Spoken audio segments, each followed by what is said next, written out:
Ted Bundy, even in death, stirred hatred.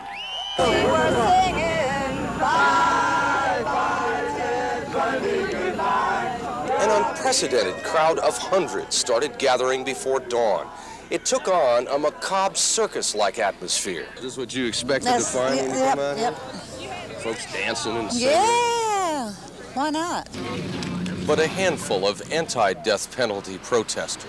It sounds more like vengeance to me than justice. At one point, the celebration got out of hand. One man was arrested for shooting off fireworks. Until the very last moment, no one could be sure Bundy didn't have a last trick up his sleeve, a legal technicality. But in the death chamber, Bundy was uttering his final words. All he said is, "I'd like you to give my love to my family and friends." That was Ted Bundy's last statement. His eyes looked like he was almost a child, and his mother caught him doing something wrong. It was a combination of just being sorry and knowing that it was the end. It was the end of the line. So it ended for Ted Bundy. 10 years, 28 confessions, millions in Florida's legal battle to end his life. Warren Ellie, Pulse 13, Florida State Prison. Hello, everybody. Welcome, welcome, welcome. I'm Joe Payne. This is Political Payne. Another live interview going to do today, focusing on true crime. My guest Jason has just logged in, so he might not have seen all of that clip of the crowd out in front of the jail where, multiple murder serial killer Ted Bundy was being executed, singing songs, cheering for the death of one of America's best-known serial killers. So I'm going to give Jason a moment to get ready, but hello to everybody watching. Say hi in the chat. If you haven't, you can like, you can subscribe, you can do all those things that we usually do here on the internet. So that would be great if you can do that. Looks like Jason might be almost ready. I'm going to welcome him in just a second. He just stepped away from his computer, his setup. So, really quick, just to introduce myself. My name is Joe Payne. I'm an independent journalist out of Santa Maria, California. You're watching Political Payne. Most of you with me here live probably already know that. Jason is a host of the This Is Revolution podcast, based out of Oakland, California. We're both Californians, and we both kind of share a bit of a nerd obsession with true crime. So I'm going to bring Jason in now. Hey, Jason, how you doing? Hello. Can you see me? Yes, I can. Can you hear me okay? Yeah. Are you on your phone right now?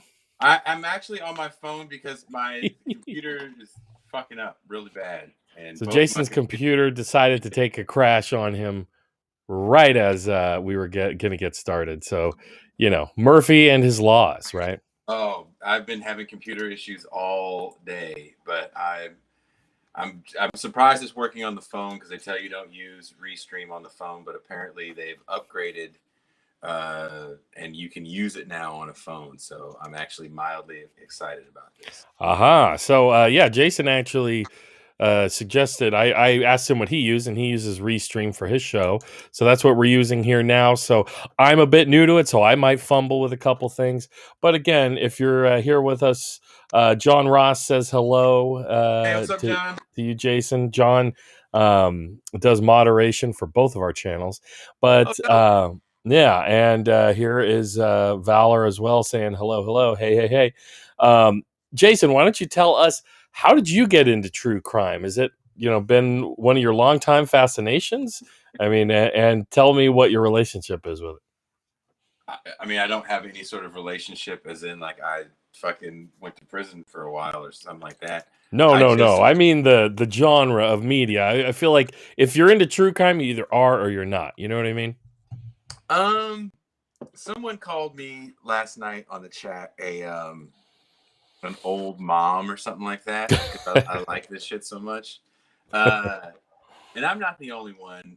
My brother in metal and true crime, Touré Reed, is also a big fan. Really? Yeah. Are you going to have him on the show soon? His dad's coming on tomorrow. That's right. That's right. All I saw was Reed, and the your post went up right before we were about to start. So that's Toure Reed, son of Marx. Both are Marxist, political theorists in their own right. But very cool. So, but when did you get into true crime, and why do you think you personally might be fascinated by it?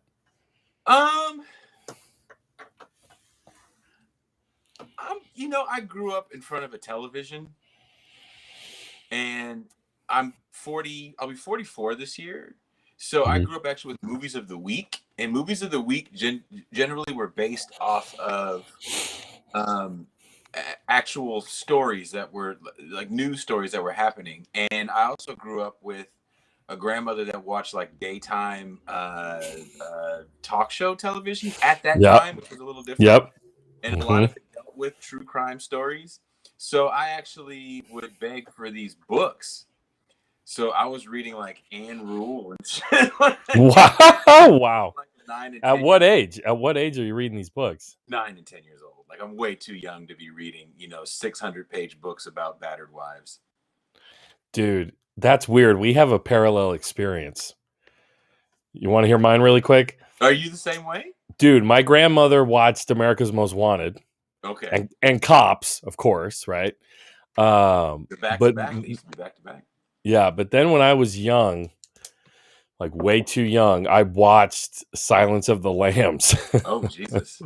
Yeah, way too young to see that.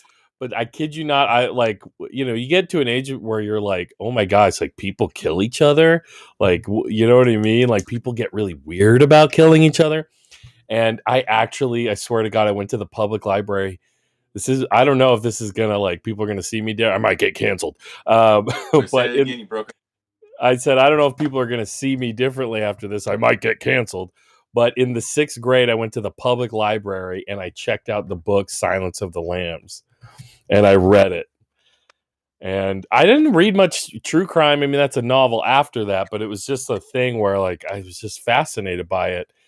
And ever since then, I've been reading a lot of it. All right, Jason's got the computer on. Hey, look, we got studio. All right, I just turned that one off. Very good.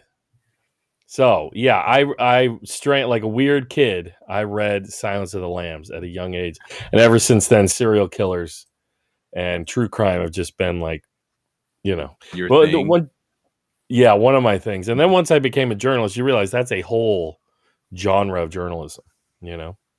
Well, and so that's another thing that kind of like interests me is that, can you hear me? Oh, absolutely. Audio is great. There's this component to true crime that a lot of people don't like, which is the drama behind it, right? Mm-hmm, mm-hmm. And I'll get in these long ass conversations with my now girlfriend, basically whoever will fucking listen, about how I try to intertwine true crime case X onto something that's going on in the world today, and why this case here is relevant to these larger issues. I'm here for that. I'm here for that. Let's hear it. So I gave you Bill Curtis is my favorite person in the world. I don't know if you follow the journalism of Bill Curtis. He actually got started covering, I wouldn't say started, but one of the bigger cases he had was covering Charles Manson in '69. Wow. And he had a show on American A&E called American Justice. If you remember that show on A&E. Well, honestly, there's so many true crime shows, and that one I had never seen before. Oh, dude, that's my go-to all the time show. Sorry, I'm trying to make sure my settings are right. And I can watch all 22 seasons or 26 seasons of American Justice consecutively if need be. I can watch. Oh my God. And there's another show called City Confidential where the late Paul, I can't think of his name right now. It's a great black actor. I can't think of his, I'm drawing a blank in his name. Is one of the narrators, and it's also like the narration of these stories. Yeah. And recently, I found a City Confidential about the Greensboro massacre, which is where a communist doctor from the East Coast had moved to Greensboro, North Carolina, and Greensboro, North Carolina is big in textile mills, and they haven't been unionized. They were never unionized. And this doctor comes down. He's a card carrying communist, and this is 78, 79. So now we're talking like post New Left, right? We're talking capitalism is the victor, right? But this guy wants to unionize these textile mills, and he figures, well, there's a good amount of black people here. I need to get in with this group of people. So let me get in with the black political class and try to get them into trying to organize and unionize these textile mills so these workers can have some rights. But there's also a big Klan contingent that's working in these textile mills as well. And they are very anti-communist. Right? We're just getting out of Vietnam, which was supposed to be a war against communism. These people we're still in the middle. We're in the thick of Cold War propaganda. And this man is rallying behind a few good black political figures and organizers that are now becoming card-carrying communists. And in Reagan's America. Carter. Okay. Carter's he made much better if you follow, Harvey J. K's teaching of, maybe the Carter administration is our first neoliberal administration. Yeah. I've heard him make that argument. So small town Greensboro, these guys are organizing. The Klan is to the level of, we'll just come out. We come out and have fucking parades out here. That's what we are. And so this Communist Party is kind of being anti-Klan, of course, and they had a march and kind of pushed the Klan back, and the Klan got mad.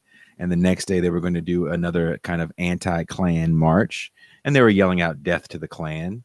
And the Klan in their court proceedings were kind of like, well, they're communists, and how can you have my child go off and kill communists in Vietnam and me not kill these communists here? I'm literally just doing my due diligences. Oh my goodness. And of course they massacre these people. They come out, these people don't have firearms. And at best they have 2x4s, and the Klan comes out and just starts shooting. You can see it I don't advise it, but there's video footage of it because the news was there, and I don't think they knew what they were going to catch. And the police are there, and the police do nothing. Oh my gosh, I've seen that video. And and then they start arresting the black protesters that are anti-Klan, and of course they get off. But it's an interesting story because we don't talk about it or hear about it much. Yeah, well, it's just one of those stories in American history, recent history, that is just smoothed over. People don't remember the bombings and the assassinations of the 60s. And I admit I didn't know about the Greensboro massacre till I saw people posting the videos on Twitter. And you might have retweeted it or been talking about it yourself. So yeah, it's that's the another interesting thing about true crime is it's so all encompassing. Like it includes not only, like I like to cast the widest umbrella possible. Like not only is it mass shootings, right? We have one of the first mass shootings everyone thinks about is the Texas bell tower shooter, right, in the 60s. But also one of the very first mass shootings in American history was up here down here from where you're at on the Central Coast on, I believe it's called Solomon Hill. This guy, a veteran, I believe, another veteran, or maybe he wasn't, I can't remember. But he got on this hill by the 101 and just started sniping people from Highway 101. And this was back in the 60s or the 70s. And so you have the mass shootings, but then we have serial killers. That term isn't even like really coined until the 70s, you know what I mean? And that's when the grip of serial killers was, Son of Sam, Zodiac, sending letters. Well, you keep in mind the Zodiac is in Vallejo, killing people in the 40s. For real? Yeah. Whoa. Yeah. 40s, 50s. Yeah. And then you have Another city that I was in on tour that really. Hold on one second. This dog is barking. Let me look up that. Let's see. Let me see if I can find that mass shooting, guys. Sorry about that. It's all right. What were we talking about? The Zodiac, and then you have Texarkana, Texas, I believe, there's actually a movie about it, and they kind of remade the movie, and one of the smarter remakes I've ever seen. The Town That Dreaded Sundown, and that was definitely in the 40s, where a man, I mean, we think it's a man, killed a good handful of people in like some lovers' lanes in Texarkana, and they actually, it's kind of the one thing they're famous for is this story. And so they actually have a festival each year where they show the movie outside, which is really creepy to me. It's creepy as shit to me. Wow. I was there on tour a few years ago, and I was like, this place, we got to get the fuck out of Texarkana because this shit is scaring the hell out of me. They never caught the guy. So Town That Dreaded Sundown is another one of those good horror / serial killer movies. It's a little, it's graphic when you watch it because it's in that era of slasher films, post Jason, post Halloween. Mm-hmm. But when you read the real things that happen to people, you're like, oh, this isn't even as bad as what really happened. Like what really happened is even more fun. Yeah, man. Yeah. Really quick, I was able to track down for a moment. Let's just check it out. Wait a second. That shooter in my area, his name was Michael Andrew Clark. He was actually a 16-year-old high school student. I was confusing the Texas bell tower shooter. I believe he was a veteran. And he just started sniping people right here near Santa Maria. And I'm trying to remember when the Texas bell tower shooter was exactly. Oh, you mean the guy in the book depository? Oh, no. You're talking about Lee Harvey Oswald. Well, and that's the other thing. Like, no, I'm talking about the guy, and I think it was Austin at UT that sniped all those people. Yeah, he was in a bell tower. Was that? Okay. I don't know if that was really the book suppository. His Charles Whitman. There it is. And that was in '66, so a year after this guy in my area. So it really is crazy, like those kind of memes. But again, like this umbrella of true crime, it includes, I mean, any local newspaper. If you ever hear that term, it bleeds, it leads, right? Mm-hmm. Any local newspaper is going to have the incentive to report. It's one of the easiest things actually to report on is crime.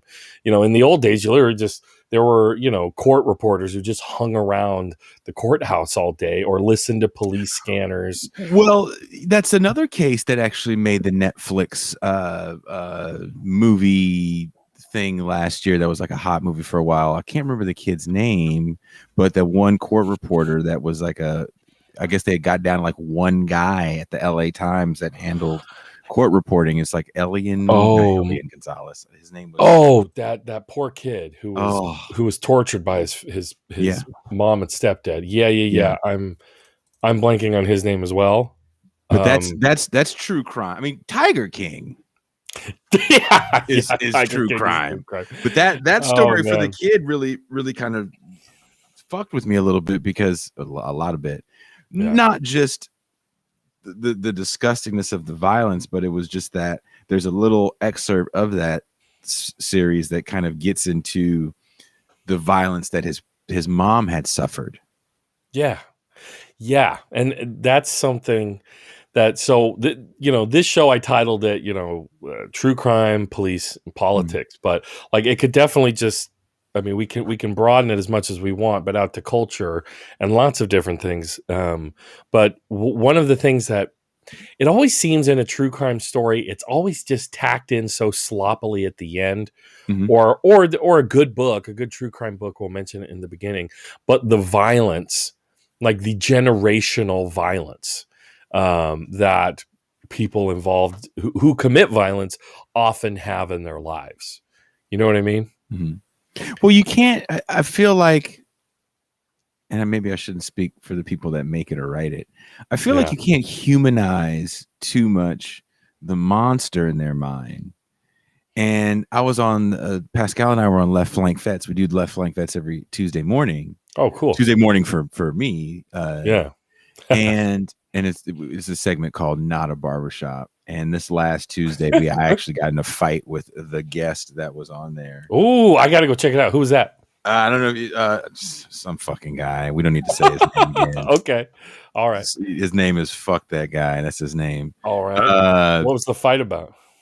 He was on some Hotep shit, and I just didn't appreciate it. And he was he said some shit to me about all black people like butter pecan ice cream. I was like, I've never heard that shit in my life, and I've been black for like almost 44 years. What is that? And then he was like, well, just because, and he was trying to explain something, and he was doing a really bad job of it. And he's a black dude too, but he was just full of shit. And and I was like, you know what, dude, I think you're kind of full of shit. And then he went off. He did that passive. He was Canadian. So he did that passive aggressive Canadian thing, and that really gets under my skin. So he was talking over me the whole time I was trying to talk, and then I got louder. He goes, "Talking loud doesn't make you smarter," and all this other shit. And I was like, you know what, dude? And then he had to tell me he was a Marxist-Leninist because I can't understand what that is, or I don't know what that is. Basically, he was a dude that doesn't hang around other black people that he finds intelligent unless they walk around with their political ideology on their shirt. And because I do not do that, he just assumed I was just some rube. And I hung up. Wow. And so Pascal got me back on, and the dude ended up leaving, and we ended up having a decent show. But the show is about restorative justice. And being that I've worked and lived amongst the unhoused for so long, restorative justice is actually something that's very near and dear to me, because I feel like a lot of homeless populations, people have to have the perfect homeless person, much like the perfect victim. And a lot of true crime we see, there's always a perfect victim. Maybe there's a little bit of like, oh, maybe who is the bad guy? But generally, it's the perfect person. And my best example of that was Centoya Brown. We were talking. If you remember, Centoya Brown was a young lady. There was a meme of her that was going around a few years ago, maybe like 4 years ago. She's out now. She's been out for a couple of years now. But she had killed a man. And the meme of her was her when she was 16 in prison. At the time that the meme was going around, the young lady was 30. But a meme of her that really oversimplified her case that said the 16-year-old girl, and she had pigtails on in the trunk. The 16 in an orange jumpsuit, right? The murder jumpsuit. The 16-year-old girl had a pimp named Cutthroat, and a man, and she was sex trafficked, and a man bought her and was going to rape her, and she killed her rapist, and she's in prison for the rest of her life. This isn't fair. And like a lot of celebrities were sharing this meme. And that wasn't the real story. And what's really interesting about her story is you have to really dig deep to find articles that came out around the time it happened. Yeah, they're usually going to be local media, probably. And it was. Yeah. And I always say, or I haven't said it too much on the show, but I'll say it here. Whenever I'm touring, I always grab the weekly paper, the free weekly paper. Generally, they have the best reporting. That's where I worked. Yeah, the free weekly. Right? It's just you're going to have investigative reporting. There's probably going to be a person that actually handles like the city politics desk. Yeah, city government, county government, usually locally owned. They're not corporate conglomerate. Oh, usually now everything is changing. Of course, in the age of consolidation. Yeah, I know. But the Tennessean or the Nashville Star, I can't remember the name of the newspaper, but one of those newspapers actually had a pretty big, maybe 10,000 word or so expose on her case. And it's asking this question as it's giving you all the information about her mother, which is interesting, and her adopted mom and her adopted family and all the trials and tribulations. The reason why the young lady's case got so blown up for a while, because also this meme comes out like 6-7 years after PBS does a documentary on this girl and nobody cares, is because the lawyer, the DA that had signed the paperwork to keep her locked up, was her teacher in prison, and didn't realize, because she's just a name on a paper, that he was teaching her. And he goes, this girl is a genius, and I think she's just as smart as any other college student, and I wonder what happened. He puts two and two together, figures out, and he's now again she's out, but he was fighting for clemency. Okay. Because the question that the piece was asking was, it's not about guilt or innocence. She did this crime. She killed a man. Yeah. The pimp being named Cutthroat is kind of sensationalism. It was her boyfriend at the time. Yeah. They both were deep in a crack addiction, and she was an underage prostitute. That shit happens in that life. She went with a trick, as she called him, and the reason why she got so many years is because the dude was she shot him executioner style. And the reason why she shot him, she said, well, he said he had a gun, and I kind of just had a feeling like he was going to get a gun. That's what she says after the fact, after she gets caught, because she goes and then tells all her friends, hey, I just hit a lick, let's go rob this guy. You know, she's not the perfect victim, but that meme makes her the perfect victim. And now you can write a story around that. That's such a big thing about true crime, because what is true crime? It's a genre of journalism, and as a journalist, I can tell you that we are looking for a story, right? You know, like reality's messy, and you know, and you also see this fans out into Hollywood, right? So what you're just telling me reminds me of Eileen Wuornos and the movie Monster with Charlize Theron, right?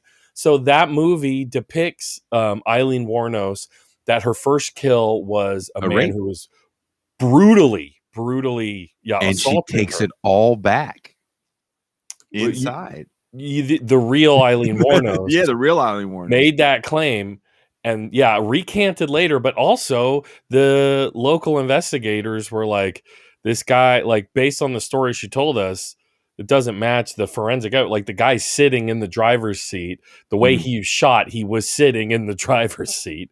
You know what I mean? There were all these different things that were happening. And then after, you know, and I don't know. We have some stuff I want to look at in a little bit. Do you have the actual documentary about Eileen Wuornos? No, that British guy. Okay, I believe I've watched that like a while ago. And this is the thing, like it's a two-parter. Yeah. You consume a lot of this stuff, and you know that's a weird aspect about true crime, and the story we want to tell about people. You know, there's always this idea that somebody. There's like a Ted Bundy, but as you were logging in, I played a clip of people cheering Ted Bundy's execution in Florida. Yeah, burn Bundy, burn. You know, they're singing na na na na, all that crap, right? So I do want to talk about the politics of it, like how like crime waves and you know, public panic or you know, mass hysteria kind of lead to some of this reactionary, you know, I know how you feel about capital punishment, but also like people, they don't want to come to understand how someone gets this way. So they're looking, like you said, a narrative where Eileen Wuornos, it was this experience that made her do it. With Ted Bundy, it was like, oh, it was because, you know, it was made from, and I'm not trying to say this as a I'm not downing the film, but it was supposed to be made from a quote unquote feminist perspective for Eileen Wuornos. And even though you can watch it in the behind the scenes of the movie, the director is kind of called out at a certain point and saying, well, didn't this not happen? And she was like, I don't care. Okay. So all right, then you're literally talking about a woman, and there's a point in this documentary. There's two documentaries about Eileen Wuornos, and what makes her story so interesting, in my opinion, and what Monster doesn't do, because again, you know, Joe is right. It's about the story people want to tell. They wanted to tell a story from a certain feminist perspective. And I feel like Eileen Wuornos' real story covers all that. First of all, a problem that she was having was people were making money off of her while she was inside. And man, there was a woman and her husband that had adopted her at like 40 so they could have the rights because it's illegal for Eileen to make money off of her story. Oh my God. Oh. So there was kind of a disgusting cash grab around her at the time of her incarceration because she was a celebrity in this kind of a small part of Florida. I believe she's from Daytona Beach. Because actually a dude I know from the music world got out of music and literally wrote a true crime book. Oh, cool. They got him in like Dr. Phil and shit. It was kind of funny. He's more successful off a true crime book than he was off music. And he had a pretty of course, decent man. deal. If it bleeds, it leads, So you think about Eileen Wuornos from that perspective as she's a woman getting taken advantage of while she's locked up. She doesn't have any agency over her own finances. And then there's the other aspect of her kind of, at some point, I think she says when she's recanting everything, she's like, maybe it wasn't that guy, but somebody did that to me. Yeah. And that's like, oof. That's another thing about serial killers, though, is they're like the excuses that they develop over time. It's almost like part of being a serial killer. Like you have your period of, the public hysteria over who is this person, what are they doing? With Ted Bundy, you have him, busting out of jail like Houdini, and then there's all this like mass hysteria, and then the arrest, and then the trial, and we have the public show trial, and then there is, and this is the other thing, the cravenness of media. Geraldo Rivera is going to show up. Back in the day, now it's Piers Morgan. Piers Morgan is going to talk to you. Do you know how Geraldo got famous? Wasn't it Jimmy Hoffa? Was it, or was it something else? I don't know about Jimmy Hoffa. The first story I know that he broke that was huge. If you've ever seen American Horror Story, season 2. Oh God, my wife has made me sit through all of those, and they're okay. Remember Asylum? Yes, the season 2. Yeah. At the end of Asylum, the woman that's the reporter sneaks back into the asylum and does a video series of it, and that's how she becomes a big star, right? That is a scene for scene remake of Geraldo going inside of an insane asylum in upstate New York and getting it shut down. Of course. Okay, so that's how Geraldo got famous, huh? That is a scene for scene, I'm not trying to be funny, remake from the kid playing in his feces. It smells like feet. That is no word for word what Geraldo says, and they recreated what Geraldo had recorded. Was this a state facility? Yes. Okay, so here's another thing I want to talk about, because you have now in the United States, like homelessness is on the rise, and especially with the coronavirus crisis and the housing crisis. But in California, we get, it's talked about. You have direct experience working with folks experiencing homelessness.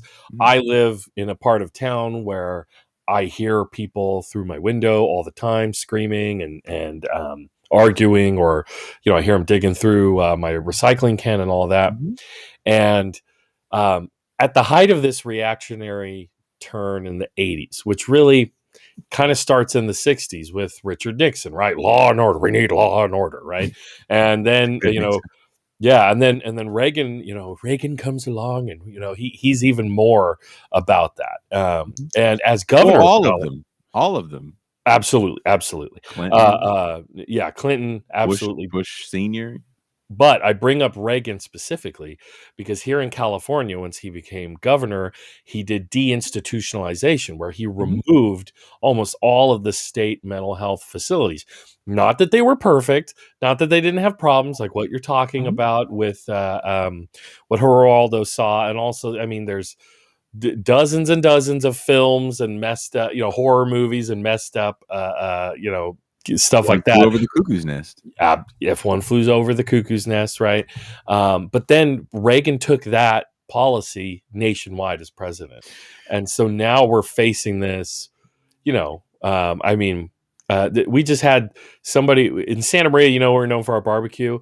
We just had one of our treasured Shaw's Steakhouse finally rebuilt after it was burned down after some homeless people started a fire in the alley, and now as soon as they're open, we have another one, the Swiss, which Mhm. they just got like a fire, had a fire incident, and they Mhm. arrested a woman for arson. And I saw that very same woman in Mhm. like a parking lot, like lunging into cars as they were like driving by, like screaming at people. So, like mental health and mental health care in public, And you can go deeper into that whole case, because a lot of that shit was rendered real kind of fucked up by a lot of rules that were put in, I want to say, by the LBJ's administration when they're trying to roll out like Medicare and shit, as far as like how many beds you can have and all this other shit. So there was a lot of issues behind the way that we look at mental health in general, especially in the past, right? yeah. Um, And this is not to stigmatize those with mental illness. It's not like the crime problem or the homelessness problem or violence or whatever is all on mental health. It's obviously a contributing factor because our society cares so little for and folks with this. and I know a lot of people like to point to Reagan, and of course he holds a lot of responsibility, and I am of course not a fan of Ronald Reagan. But at some point we have to start pointing the finger at, not just law and order rhetoric, but a system so unjust that it causes these conditions, which is capitalism, right? Absolutely. And that's what I wanted to get to too, the broader like idea of why was Eileen Wuornos even have to do what she did? Mm-hmm. Right? Yeah. Why I mean, you watch enough Forensic Files. I don't recommend watching Forensic Files with your wife. I mean, that's my wife and I love watching it together, but you watch enough episodes of Forensic Files where it's spouses killing each other most of the time. A lot of true crime is spouses killing each other, and that's Look, I just watched the Betty Broderick. Also, I don't know if you and your missus have gone down the Amazon rabbit hole of like the made-for-TV movies from my generation of the 80s that they have on Amazon and Netflix. I look for those and get giddy as a 6-year-old on Christmas. You'd have to start naming them because I don't know. The Betty Broderick story is one of my favorite. I mean, me and Teray talked about that. I need to stop calling them out. We talked about that the other day because it's I won't say it's fascinating, but it's an interesting story of this woman that literally just loses her shit because her husband is cheating on her and gets a divorce. She literally drove the SUV, or not, whatever they had at the time, I think like a truck, because this is like 84 or so, through their house. Wow. Okay. Like, that's some insane shit. Yeah. And there's a movie with her, Meredith Baxter Burney plays her. I think they kind of redid it and have a whole new Betty Broderick thing on one of the FX or one of those channels. It's something, a new version of it, because the story is just kind of so insane. Her husband became part of this like mega rich. He was a mega rich lawyer. I forget for who or what, and went from a whatever working class guy to part of that elite 1% that definitely blew up in the 80s. And as he got richer, he traded her in for the younger model. I've heard dudes say that. I've literally heard dudes say that before. It's disgusting to me. Right? Yeah. Well, yeah. And yeah, I mean, Lorena Bobbitt, and I thought that Jordan Peele did an amazing job on her story, because I think Lorena Bobbitt, growing up in that era and remembering how Lorena Bobbitt was a punchline for just years. Absolutely. Years she's a punchline. Oh, don't mess with Latin women because it cut your dick off. Yeah. And then you hear the stories. I don't know if you watched that it might be Amazon. There's like a 4 or 5 part series on Lorena Bobbitt, and there's actually people that were there. She was a nail salon. She did people's nails. And before all this happened, there were people that were her customer that dealt with her that said that this woman was abused by this dude. Yes, she absolutely was. She absolutely was. And even the dude's friends testified against him in court. Like, hey, he kind of beat the shit out of this woman. Yeah. And he's not a nice guy. And, she doesn't deserve to get locked up for this. I believe he threatened to kill her as well, right? He was not cool. I don't remember that. He probably, because apparently one lady says that she's like shaking. She's like uncontrollably shaking. One of her clients is saying that. And it's actually kind of a very moving part of the story when you hear this story of Lorena Bobbitt, who, luckily it got her life together. And that dude kind of went on to pimp getting his dick cut off. That's such an absurd thing, but that's just what it is. That, you know what I mean? That's just what you do in America. Some crazy thing happens, and you got to monetize that. I don't think it can happen now. I guess it's in just the like era. Nah. Oh yeah. I see what you're saying there. Like yeah. It's not just funny now. It's not just ha ha ha. Yeah. It's a bit. You know what I mean? People still reference it that way, but I mean, think about like all the rhetoric around Monica Lewinsky. You want to talk like true crime? I mean, the impeachment of the president over some stuff like Monica Lewinsky through today's eyes, dude. Like Bill Clinton.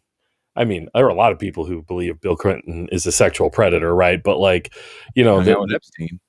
Yeah, exactly. Yeah. And so like, just the idea that, the whole idea that people just, it was an affair. It was an affair. It's a private matter. We're not going to, we don't need to talk about it. That was the defense when it's like, she was a 20-some-year-old intern and he's the president. And like, come on now. Like, in today's like what we know today, looking back on it, it was not an affair. You know what I mean? It was very predatory.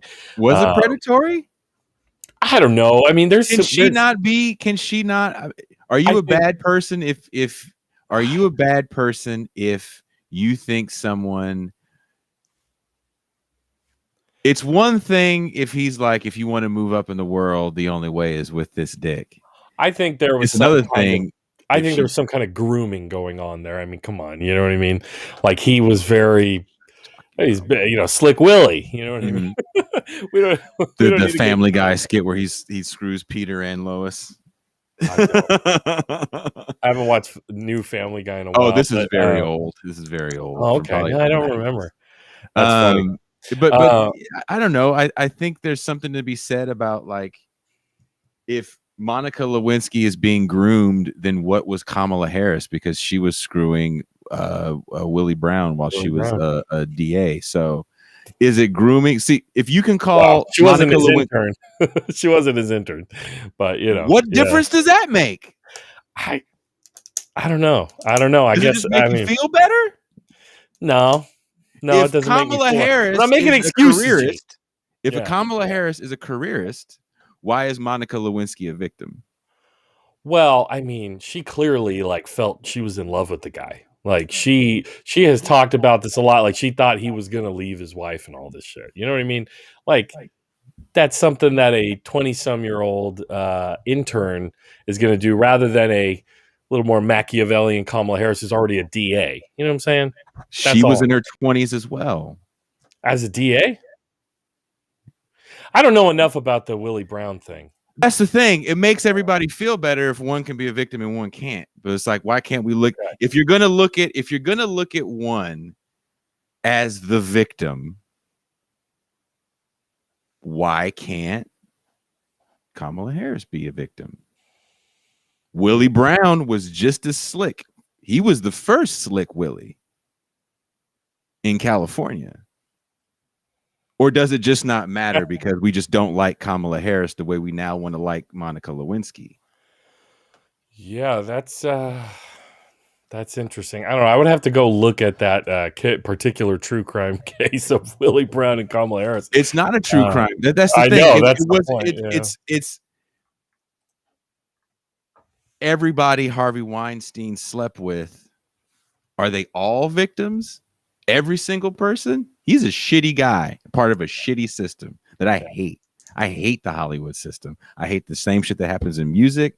Fucking hate that shit. Well, you know what? Valor here in the comments says power difference between people mean a lot. Like, were you aware of the whole Burger Records situation? Have you heard of that? Someone was, I don't know if it was you last time I was on here talking about Burger Records. Someone was talking about Burger Records. I told you all I know about Burger Records is I did a festival for Burger Records a while back They do one in Oakland, and I remember that was the only time we had to like literally give someone bags of cash. Wow. Like, dude, why did they get paid in bags of cash? Yeah, which was creepy to me. What was the main band on Burger Records?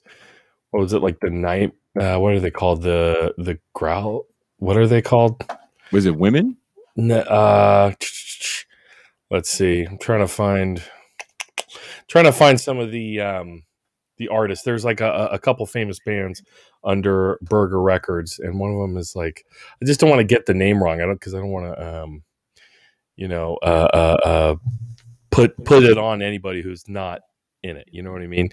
There's I'm looking. What happened? Just tell me what happened. Doesn't matter. Oh, I mean, the whole thing folded. Oh, the Growlers. It's the Growlers. So there's a bunch of bands: Black Lips, SWMRS, the Growlers, the Buttertones, Part Time.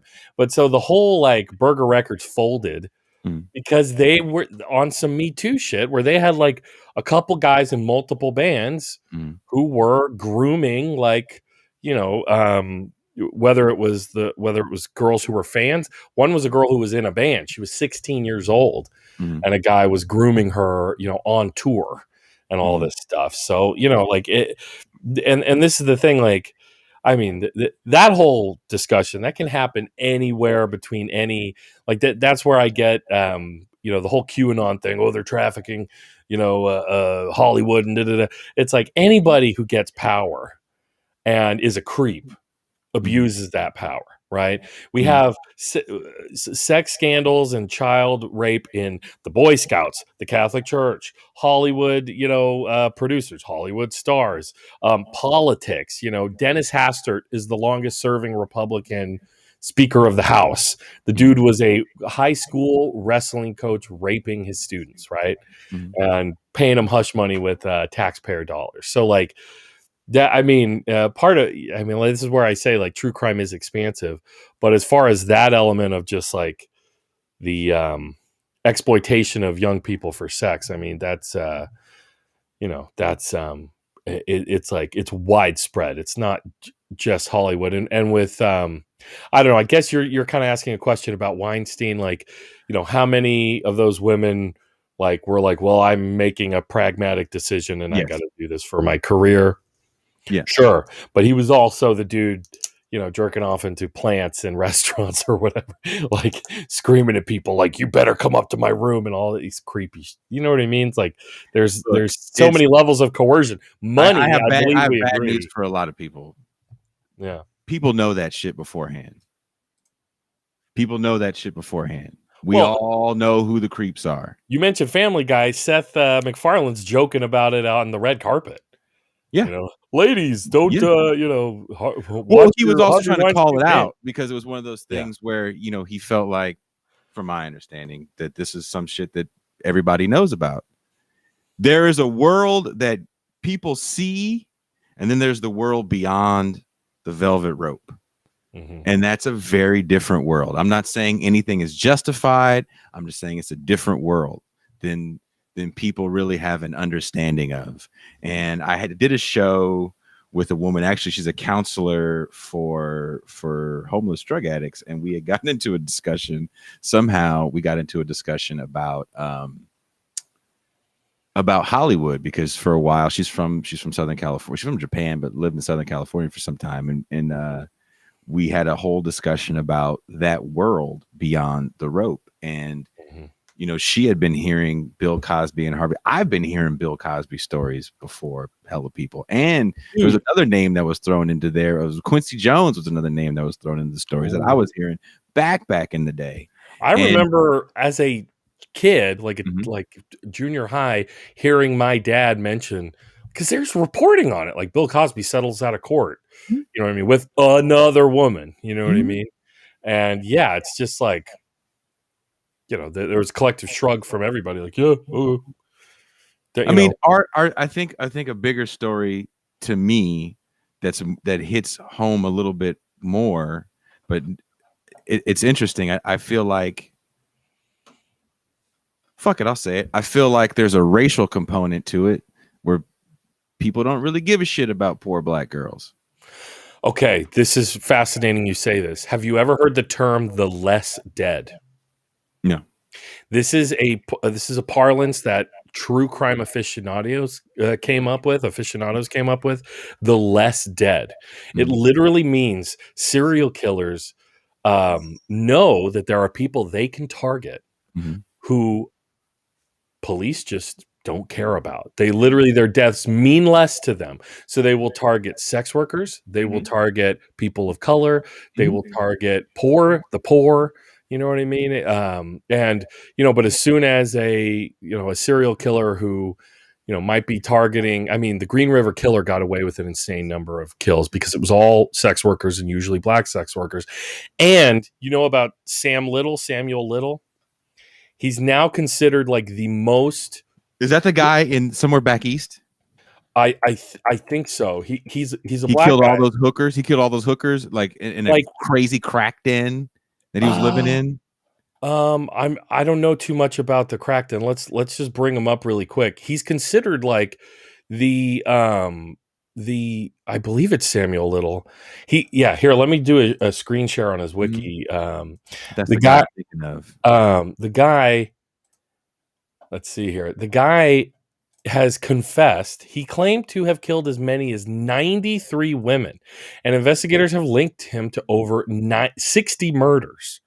The FBI has confirmed Little's involvement in at least 60 murders. The dude's an artist. The guy is a talented with drawing, and so he's literally drawn his victims. He's literally drawn every woman he can remember. He's like he's born in 1940. He just died. He's locked up. He died last year. He died in December. But he did die in like locked up. Yeah. Okay. I mean, because he didn't literally die like, oh well. he had this massive long career of murder of serial killers because he was targeting black sex workers, women of color. Because I mean that's a huge thing in serial killer lore is the less dead. And there have been white serial killers who target black sex workers because they know cops just don't care, and it'll throw off FBI profilers because they're like, well, serial killers don't usually target outside their race and all that jazz. Well, there's a documentary about a black guy that was like totally whacked out that was killing sex workers, drug addicted sex workers left and right. And I can't remember if it was in Cleveland. It was somewhere in the Eastern time zone, but he racked up a very high number of people that he killed. And the thing that you're talking about, it's like they don't matter. And to the point where an eyewitness that was there, he had owned a store where all these people would buy their lighters and shit and their pipes. You're talking about Bob Berdella? No, that didn't sound like his name. It was a black guy. Oh, okay. Wow. He said the store owner was like, well, I didn't really see a problem with the guy. He goes, it's kind of like he was taking out the trash. Oh, Jesus. So Christ. there's a way, like let's be honest when it comes to R. Kelly. Okay. Had it been Robin Thicke. Robin Thicke deserves to be put in jail for raping the shit and beating the shit out of not just underage people, but just let's remember the age ran the gamut with R. Kelly. They weren't all 14 years old. Yeah. A lot of them were around his age at the time. Yeah. So it's crazy to hear the stories now that are coming out and the R. Kelly series that got done, and again, it's all kind of, you ask yourself, like, are you kind of pimping these women's like horrible stories, or are you trying to draw attention to this thing that it's like, well, no one cared about the fact that this man not only assaulted a 14-year-old, but that people were selling the tape of him assaulting the 14-year-old. Yeah. At like barbershop. I remember at the barbershop, like, do you buy the R. Kelly tape? People were like, nah, don't watch that because you're watching child pornography. Yeah. Like, think about that for a second. Like, and that trial got prolonged so long that by the time that young girl gets on the stand, she's an adult. Mm-hmm. And it's a lot different looking at a 21-year-old than it is a 14-year-old. And then her family, of course, got some money, and her dad or uncle or whatever, I think, played in R. Kelly's band, and that's why. But I feel like those girls don't benefit, those women don't benefit from Me Too like actresses do. Yeah, well, yeah. I mean, Restaurant workers don't benefit from Me Too like actresses do.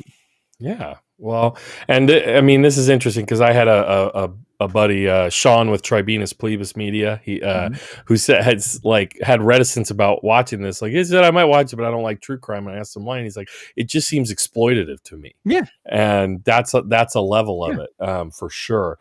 But you know, and you know, John in the comments is making a good point that you know all these things like pop culture just turns them into jokes. You know, it becomes a Dave Chappelle making a song, I'm going to piss on you and piss on you remix, right? So it all just becomes a big goof. But like, not only is there a racial dynamic to this that you're talking about, but now you're talking about a class dynamic as well. Yeah, you're talking about him going out and some of the girls. One of them was like a big time radio DJ. So now you're talking about this dude literally being able to get almost anybody. I'm sure there's definitely a type. Mm-hmm. And bring him back to this horrible dungeony place. Yeah. And if you again follow that documentary and know the story, a reason why the Chicago Sun-Times got it was because the other woman in the video with the child didn't know the girl was that young. And was kind of appalled by first of all, she was just appalled by the whole thing. Yeah. R. Kelly is doing this shit in his place. It's like, not me. The Boondocks does a parody of it, but that parody I thought was actually very smart because it's calling to attention that you have it hits you from a lot of different levels. Number one, you have a black prosecutor that is called into question. His blackness gets called into question. When does that ever happen that a white prosecutor's whiteness gets called into question? This is the Boondock skit, you know, that didn't really happen. Oh yeah. But still, it's real shit that does happen in real life. Yeah. The white defense attorney then plays to this audience, right? It goes, you know, how black is the prosecutor, and this is a setup by the government because the government sets up black people, right? Black people. Gosh. And is there not truth in that? What was the conspiracy theory about like the cabal of black elites trying to take down Dave Chappelle? What were they called? I think that was a joke. You're talking about the one that was like a YouTube video. There was a joke about that. I think there were people who actually believed it. Like Tracy Morgan's character on 30 Rock alluded to it. Like, you know, it's like Oprah and Bill Cosby are coming after me or whatever. That was a joke that they did. That was actually pretty funny about the cabal of people trying to get Dave Chappelle, and that's why he went after. Yeah. And then there's also like, you know, with Bill Cosby, even the same kind of narrative comes out where, well, Bill Cosby was trying to buy NBC, and this is really why. This came out at this time, and oh my god. And again, there's a component to this that we don't talk about. And then if you even Tawana Burke, the woman that actually coined the phrase, is like, my fear is that this is going to get weaponized against black men. Coined what phrase? Me Too. Oh, I see. Interesting. It's not like we don't have a history in this country of that happening. Absolutely. And when you look at, you know, people may get mad. I'm friends with Shahid Buttar. I had him on my show recently with Doug Lane, and he kind of got caught up in something similar. And if you look at what the allegations were, they weren't. This isn't Matt Gaetz. This isn't Jeffrey Epstein. Mm-hmm. But now everybody can write that story and tell a tale that is very close to that. Yeah. Well, people just say off the cuff, "Oh, he was Me Too'd." You know what I mean? So and it's almost kind of in a joking way. You know, someone's writing Deshaun Watson conspiracies because he was trying to lead the Texans. I haven't followed that kid's case. I saw that the rapper T.I. and his wife are caught up in a weird sex case where people are coming forward saying that I've only met T.I. and Tiny one time. He was actually really, really nice. Wow. There's just too many things to keep up with, man, when it comes to all of these cases. I have a couple clips prepared, and one of them, I have a couple that like kind of dovetail into this topic of like how, you know, and I want to talk about police and policing and like how race plays into this too, and class. So this first clip is just going to kind of introduce the everybody knows him, Jeffrey Dahmer, of course, right? One of America's most well-known serial killers. Prepare yourself. You're about to see Bill O'Reilly on Inside Edition. Fuck it, we'll do it live on that set. So, I loved Inside Edition growing up. Yeah, so here we go. Let's check this out real quick. I desensitized myself to it. Whoops. No, that's not it. There you go. I don't know. I went to great lengths. He is pure evil, but you'd never know it by looking at him. But when you hear him, that's another story. His killing field was Milwaukee, and he got away with murder for more than a decade. But how could any of this happen? For the first time ever, Nancy Glass is here inside the world of Jeffrey Dahmer. Bill, when I sat down opposite Jeffrey Dahmer for this interview, I wondered what he would tell me, how hard it would be to get him to discuss his horrific crimes. What I found was that he was very forthcoming. He volunteered details that may be difficult to hear. I began by asking what he wanted from the men he picked up. I had these obsessive desires and thoughts wanting to control them, to, I don't know how to put it, possess them permanently. And that's why you killed them? Right. Not because I was angry with them, not because I hated them, but because I wanted to keep them with me. And as my obsession grew, I was saving body parts such as skulls and skeletons. Jeffrey Dahmer is recalling his monstrous past. Almost 2 years ago in this little apartment in Milwaukee, police discovered the grisly remnants of one of the most horrible crime sprees in American history. Jeffrey Dahmer, an unassuming chocolate factory worker, would eventually confess that he had seduced, murdered, and dismembered 17 young men. He even ate some of his victims' body parts. He instantly became the center of worldwide media attention, a serial killer unmasked. There were protests and press conferences in Milwaukee as people tried to understand how this could have happened in their midst. How did Jeffrey Dahmer get away with murder after murder for 13 years? How did a boy born into a hard-working middle-class family turn into the worst kind of monster imaginable? And then she goes on to say, you know, it's easy to see why he got away with it for so long. He's articulate. He's blah, blah, blah. He's intelligent. A genius, right? Yeah. But like, how much do you know about the Dahmer case? A good amount. Where did Dahmer live? Or first, before we get to that, did you notice a similarity in like when they flashed all the victims over the screen really quick? He went after, so I did a show with Angela Walker, who was the Green Party VP candidate, and Angela's from Milwaukee. And she actually has familial connections to the young Asian boy that died. And I always found that to be a very telling sign of kind of everything when it comes to the Jeffrey Dahmer case. Absolutely. Here you have a young boy who I think was 12 or 13 at the time, and he looked very young. He's 14. Was he 14? He looked he looked like 9. Yeah.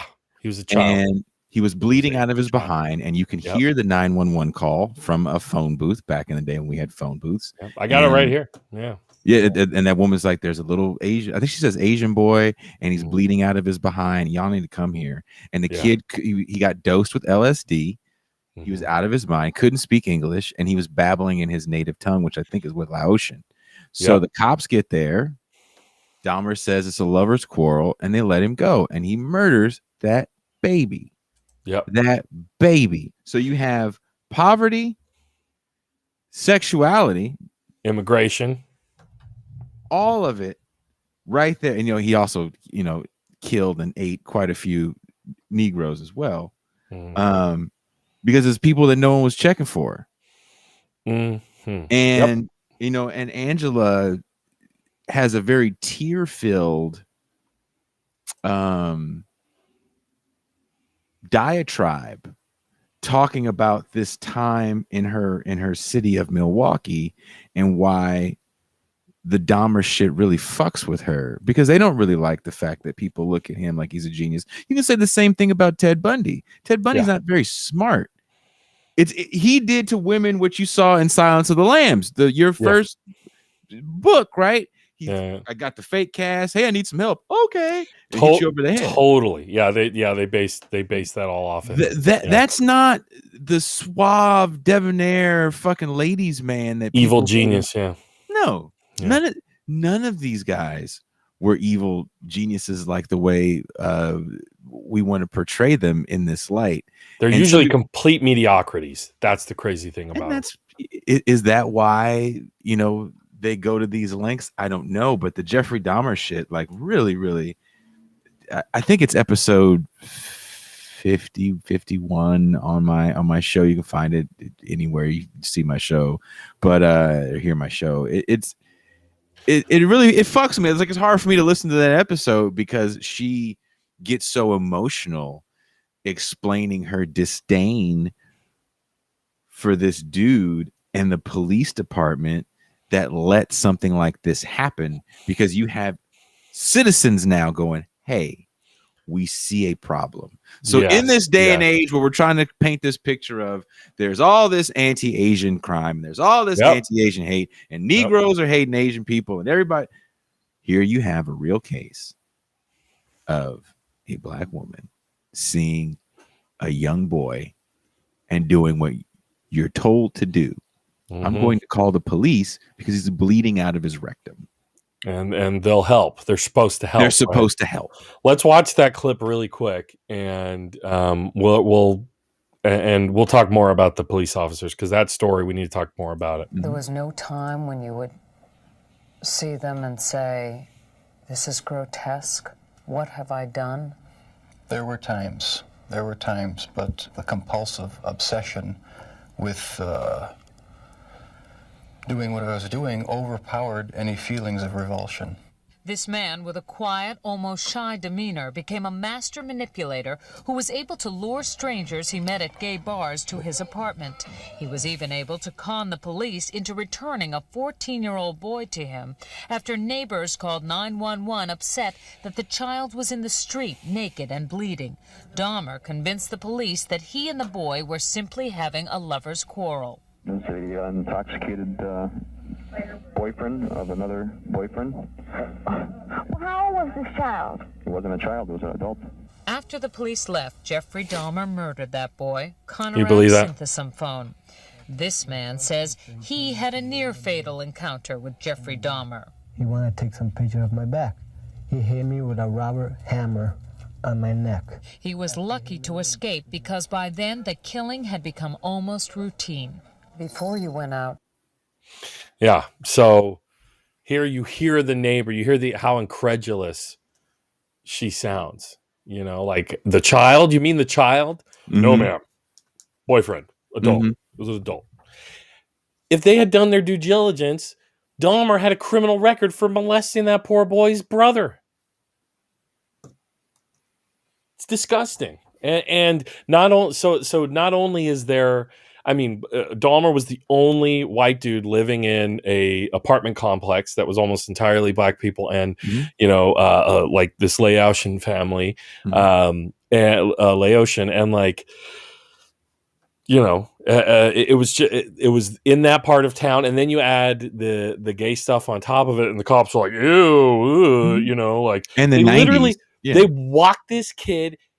This poor kid into his house. There's a dead body in the other room rotting. and they just, okay, bye, weirdos, and left this kid who was then, we know what Dahmer did. And it's a and oh, and should say these police, they got fired, right? Mm-hmm. But they, their police union went to bat for them, and John Balzerzak, or whatever his name is, however you say that, he was reinstated in '94 after all this, and then he was also president of the Milwaukee Police Association, one of the cops who did this. President of the police association, the union that helped him get his his job back, and he got to retire. With it's interesting. It's like, because it says Dahmer convinced them. It's like, how much convincing did he really have to do to tell them that a 14-year-old? All you have to do is like, hey, you're a grown up. Let me see some ID. He didn't have ID. Don't you worry about that. We're partying, man. Partying, bro. All right, weirdos. I mean, yeah, between him and the Night Stalker, I found very frightening, and I don't know if I hit you up, or we were talking about it on social media. But I think I did hit you up when I watched that Night Stalker documentary, and then one thing I found really fascinating about that was the fact that the police had chose not to prosecute him. Not the police, I'm sorry. The DA chose not to prosecute him for the child abductions that he had done, and I didn't know he had done that. A lot of child abductions and molested and raped so many children. And they were like, well, we don't want these kids to have to go through this trauma or this, the one young girl like over and over again because he did it in different counties and all this other shit. Re-traumatizing, the children by bringing them in front of the jury to relive everything or whatever. Right. Yeah. Right. And I think if that does come out, the love affair with him as being this sexy, dark, gothy, demonic god goes away. He was a monster. I mean, he was and this is the thing, like he's such a complicated story because like you can, I mean, it seems simple, total psycho, killer, right? But he had obviously some type of severe schizophrenia or some type of, he was very mentally unbalanced. A lot of serial killers have in common a severe brain injury, head injury, when a TBI when they're children. Like John Wayne Gacy had a TBI. The guy I believe Ed Kemper, the co-ed killer, had, like, a lot of these guys hit their heads. John Wayne Gacy, I think I just mentioned him, and then the Night Stalker, Richard Ramirez. But the other thing that complicates Richard Ramirez, and this ties us more into politics and American foreign policy, is his cousin, I believe, or I'm pretty sure it was the cousin Vietnam or his vet that had killed. Yeah, showed him the pictures. Yeah, was a Vietnam veteran who showed him pictures of Vietnamese women he had raped, murdered, mutilated, not always in that order, and was a real psycho himself. And I believe the guy like blew away his girlfriend in front of Ramirez with a shotgun. Yeah, like, I don't know how you come out of that a normal person. Have fun growing up with that. Yeah. But then on top of that, this is going on under this like larger cultural, this conservative swing of Reaganism, the reaction to the 60s and civil rights, and and not just civil rights, but like the hippie movement and free love and all this. You have this extreme conservative Christianity, and like being into AC/DC and Satanism, bro, is like rebellious. You know what I mean? And he also had a horrible drug problem at this time. Oh, God. Everything's going on with this guy. And it's interesting that when we talk about shit like this, because we talk about like, how are monsters made, right? Yeah. Are they born evil or are they created? And if they're created, what's stopping this from happening? And I usually hear people say all the time, what about child protective services? Child protective services. First and foremost, people fought very hard to keep Child Protective Services from separating children from their families because they were finding that it was damaging the child more to be separated from their family. So, you know, I'm sure you've been to San Francisco and rode BART, which is our subway system, and maybe you've seen these women. It's a new kind of pimping, right? Instead of having you out there selling pussy, I can get you out here begging for money with a baby in your lap. Jeez. Because now I'm not going to get hit with a pandering charge, which is now a trafficking charge that carries a whole different set of time than it did before, because you're just begging for money. Even though I'm doing this literally the same thing, it's a different way to do it, right? And people always go, where's Child Protective Services? I hear people yell that out. Why is this lady begging here on the street and nobody's here taking this kid away? And you kind of want to ask the question, well, first of all, if you think this is her child, and, you know, I know it's not her child, but do you really want to see a baby ripped out of its mom's arms? Is that what justice looks like to you? Because you're going to take that baby out of its mom's arms and put them into a system that just cares not for them. You want that system to care for them because you watch movies like The Blind Side and think that shit is real life. Oh my God. But let's be serious. Is this the right answer?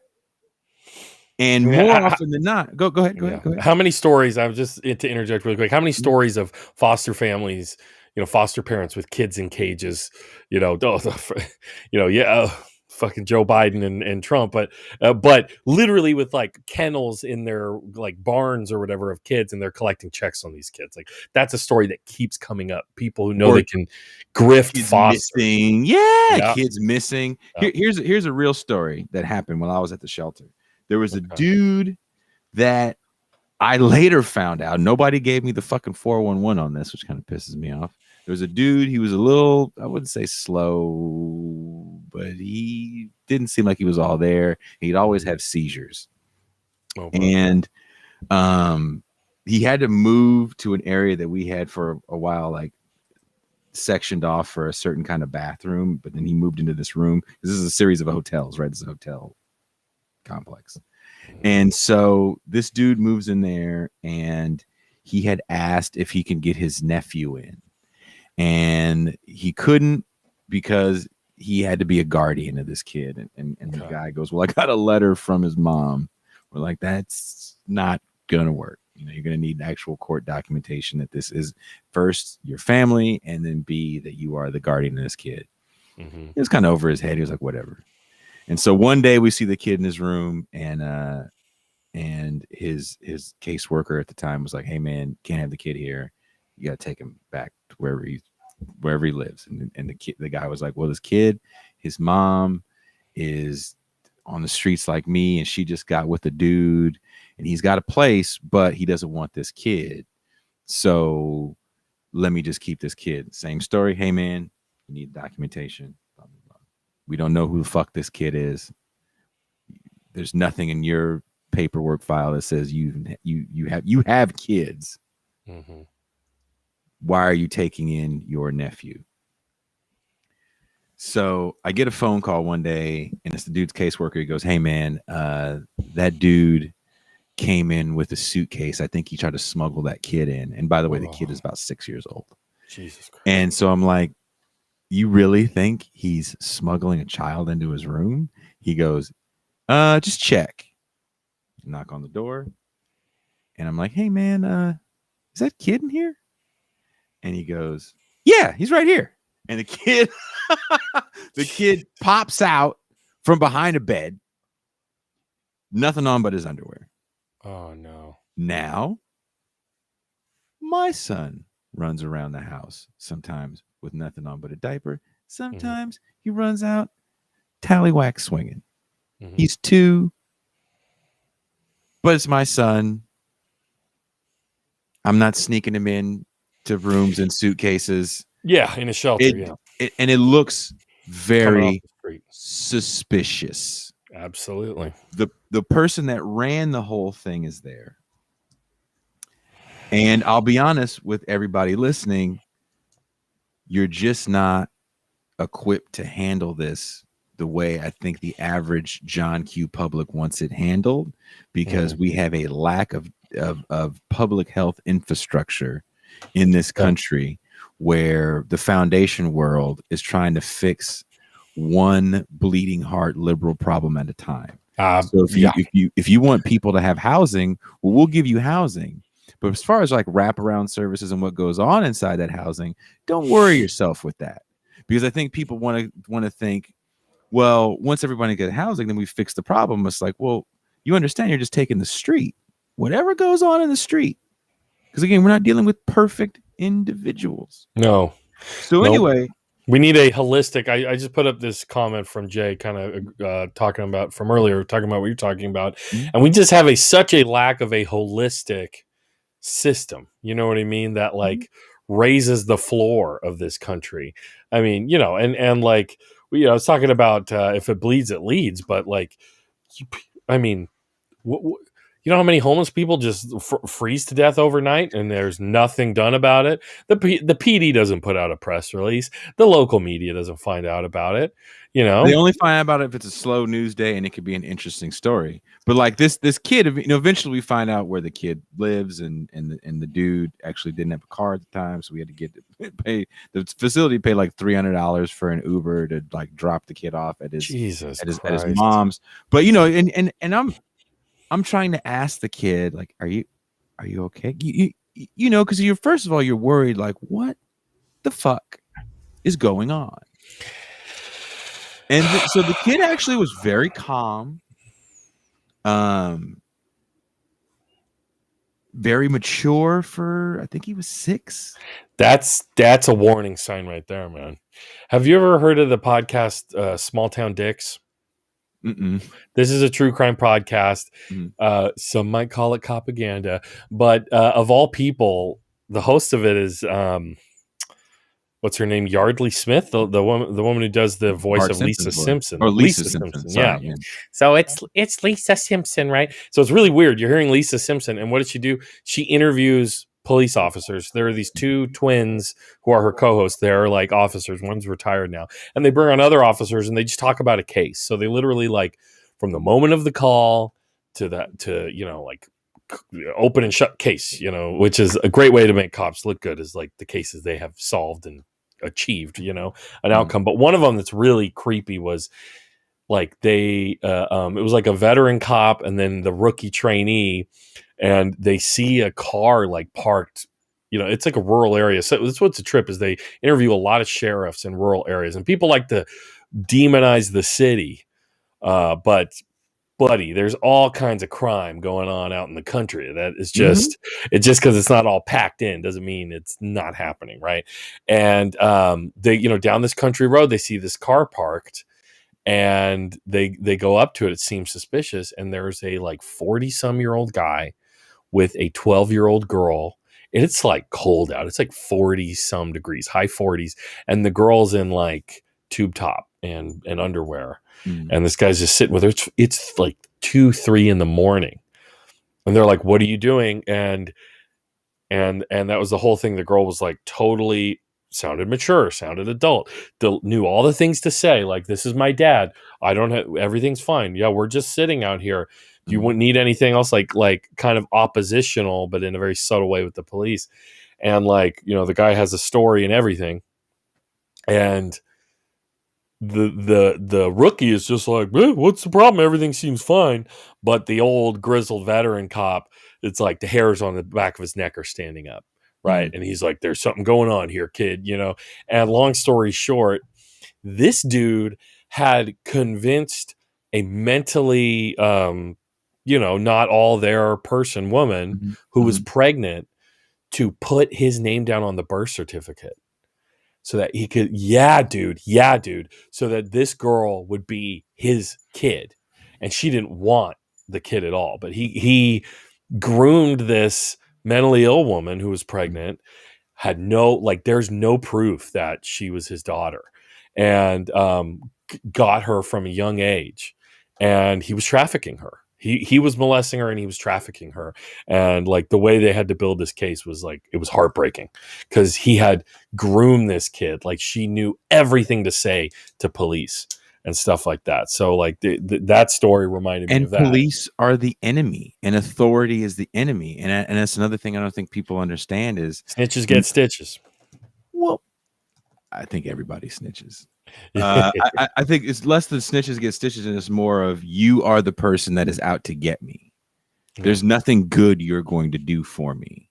Yeah. You're going to either separate me from my child, you're going to put me in a facility, whatever you're going to take my things away. You are the enemy because you're an authority figure. Yep. So when I see this kid and he leaves, and I guess the guy tried to sneak the kid back in another time. God and damn. it wasn't there in the trunk of his car. And finally, I think he wrapped that car, so he had no car. So that's the only way the kid couldn't get back in. You ask yourself, what happens to this child? Because if hanging out with your uncle, because it wasn't his real uncle, is better than being with your actual mom. Jeez. How bad is home? Yeah. And that's and again, these are like the questions nobody wants to ask, so you don't ask them, and it just becomes, look, the kid can't be here. Not our problem. He's out of sight, out of mind. Jesus Christ. Yeah. What do we do? What do we do, Jason? We have to start looking at people as human beings. Like we were saying this on the show, on the Left Flank Blitz show, and we even said this a little bit on our show recently. I feel like George Floyd gets humanized through police murder. If he's not murdered by police during the coronavirus lockdown, during the age of Donald Trump, and he just gets his ass whooped, or even if he just gets killed by police, he's just dope fiend number 475 that gets killed by police. Well, and isn't it weird that like the right and, you know, whether it's conservative media or Candace Owens, whoever, are going to this default language, this default code, and it's almost like it's not there for them. They're like, what happened? Like, we can't do that anymore. Like, because it's like it's so obviously egregious, and you of course they're still trying to. I mean, you have absolute like shit heel people like Steven Crowder with dudes like with their knee on his back, not on his neck, really on his back, going, oh, it's fine. And like little white kids doing the George Floyd challenge, like kneeing each other. George Floyd challenge. Yeah. Like disgusting stuff like that. You know, have you seen that? The George Floyd challenge? Don't need to. Yeah. I mean, you know what it is. It's, and so it's just, but that's an interesting point. It's frustrating, right? Because when you live amongst and work with the George Floyds, their lives just don't matter. And it sounds like some sick shit, man. But when you live in an area where sometimes you just find bag of a body, because it's a dumping ground. Yeah. There's a bunch of homeless people and there's a dumping ground. Nobody gives a shit. Who are you killing? I saw a man get ran over by a car. It looked like it was on purpose. Oh my God. And if you've ever seen someone get run over by a car, not like accidentally hit, but I'm talking like hit, and they run over, they make sure they go over your ass. That's some fucked up shit to see. Yeah, man. And have police come like, no big deal. Just patch this fucker up, get him to the emergency room, and he'll be back out on the street doing the same crazy dope fiend shit that he's just going to do. We don't give a shit about a certain type of person. And in that world, when people do want to give a shit, it has to be the perfect homeless person. Yeah. He just lost his job recently and he's a good man. And you know what? Not everybody there was a good man. A lot of motherfuckers there beat their wives, beat their kids, murdered people, were molesters, rapists. in the great words of Donald Trump, you're not getting their best. You're not getting their best. But Do you remember that guy? You remember that guy? Weird, like almost dreadlocky white dude who, like, he like somebody hit somebody with a car, and he was just like this weird street guy, and he had a hatchet. Like, I just hatcheted his head, bro. Yeah. Like, he became this big thing. People, well, let's crowdfund him. Ooh. And then like he did something, or it came out that he had something, a criminal record in his past. It's like, he's a street person. He's a street person. Like, what do you expect? You mentioned Richard Ramirez, and I don't remember it in the Ramirez, the Night Stalker documentary. But did you see the that hotel in L.A.? Did you see the documentary about that hotel in L.A. and the girl disappeared and was found in the water tank, right? Yeah. So apparently Ramirez stayed there, right? Yeah. That was part of that documentary. I was like, how come they didn't mention that in this other documentary? And like, yeah, I don't think he killed people in there. I think he just kind of crashed there because it was like a flop house. They said he would literally like show up, like throw his blood, like dripping in blood, throw his bloody clothes in the dumpster, and then ride the elevator like in his chonies, dripping blood. There, like, once you get on the left and you start looking at things in the way we tend to, and you start looking at capitalism with a critical eye, you start noticing like what really annoyed me about that documentary was there was almost no systemic like critique of what was going on, except there was one guy, the young black guy who he would kind of be like, look, this is literally within a block or two of Skid Row. This is within blocks of Skid Row. You have people dying there, overdosing every day. And, and you have this mass social media obsession, these YouTube kind of true crime wannabes, like obsessing over the video of this girl in the elevator when you have like people dying all the time. You know what I mean? The girl in the elevator is, first of all, it's freaky. Yeah. When you don't know her whole story. And again, you have to watch like 3 episodes of this thing to really get the girl's whole story. Before they mention her mental illness, which was ridiculous. By the time they mention it, the letters she was writing to the other girls, that she just had wigged out, and this was an episode that she had, that the water tower lid was up, because why would it be locked? Because who the hell goes up to the water tower to go for a swim? Exactly. All that shit makes you go, man, this is really heartbreaking. Because also you have to ask yourself, why did this girl feel so comfortable to stay at a fucking flop house? And I know that I think they said that they had to leave so many rooms for people that had been there for so many years. Yeah, low income housing, basically. But I don't know if you've ever been to LA Skid Row. It's rough. LA is a few hours away from you. It's a rough Skid Row. I spent time there. Yeah, it's rough. But they're also building up that area as well. So it's like San Francisco, like where you have. I remember one day I was downtown, and there was a woman that I recognized. I lived in the Tenderloin for a little bit, and I recognized her from living in the Tenderloin. And she was really dehydrated. Like I could see it in her face. And she was in front of the Walgreens. And if you've ever seen the Walgreens in San Francisco, it's a test store. So there's sushi in there. They have like a barista. Oh, yeah. Sounds San Francisco. Yeah. It's just whatever, major metropolitan city that's the tourist mecca. So of course you're going to have a Walgreens that looks like this. Yep. And so this woman is sitting in front of it, and she's just asking for water. And people are stepping over her because there's Walgreens, Uniqlo, and there was another high-end store next to it. And people are stepping over her left and right. And just to see that picture to me is like LA and San Francisco right there.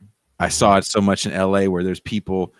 I was doing a festival in LA that's no longer a festival anymore, and we were staying in downtown, the hotel where they filmed Beverly Hills Cop and so many movies.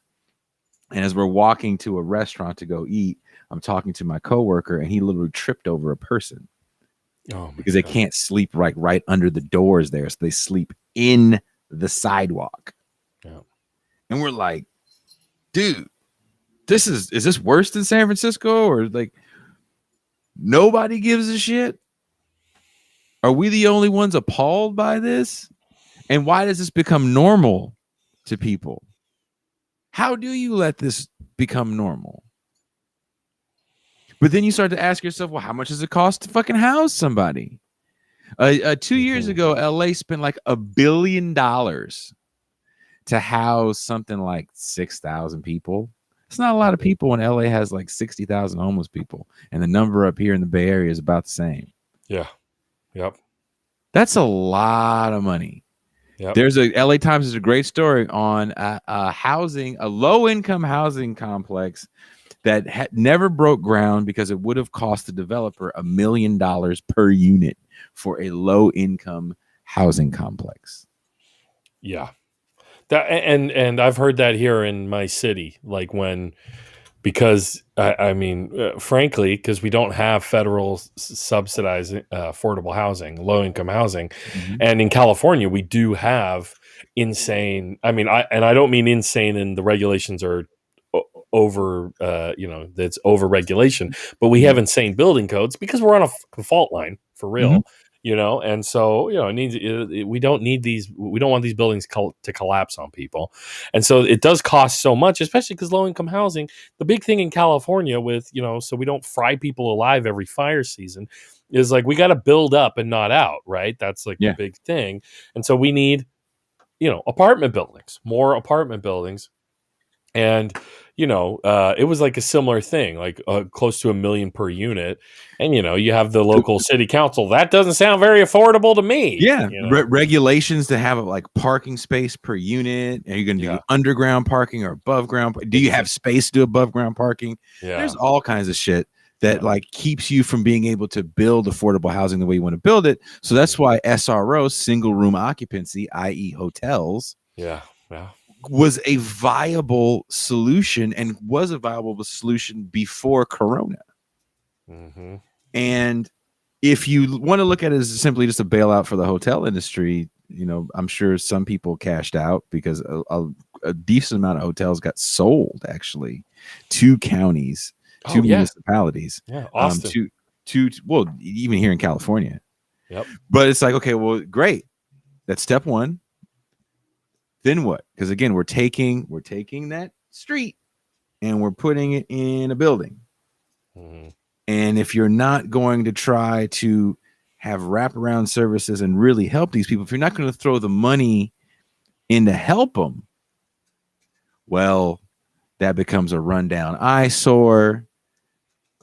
All it takes is one innocent person to get killed walking by the facility, and then it gets shut down. Yep.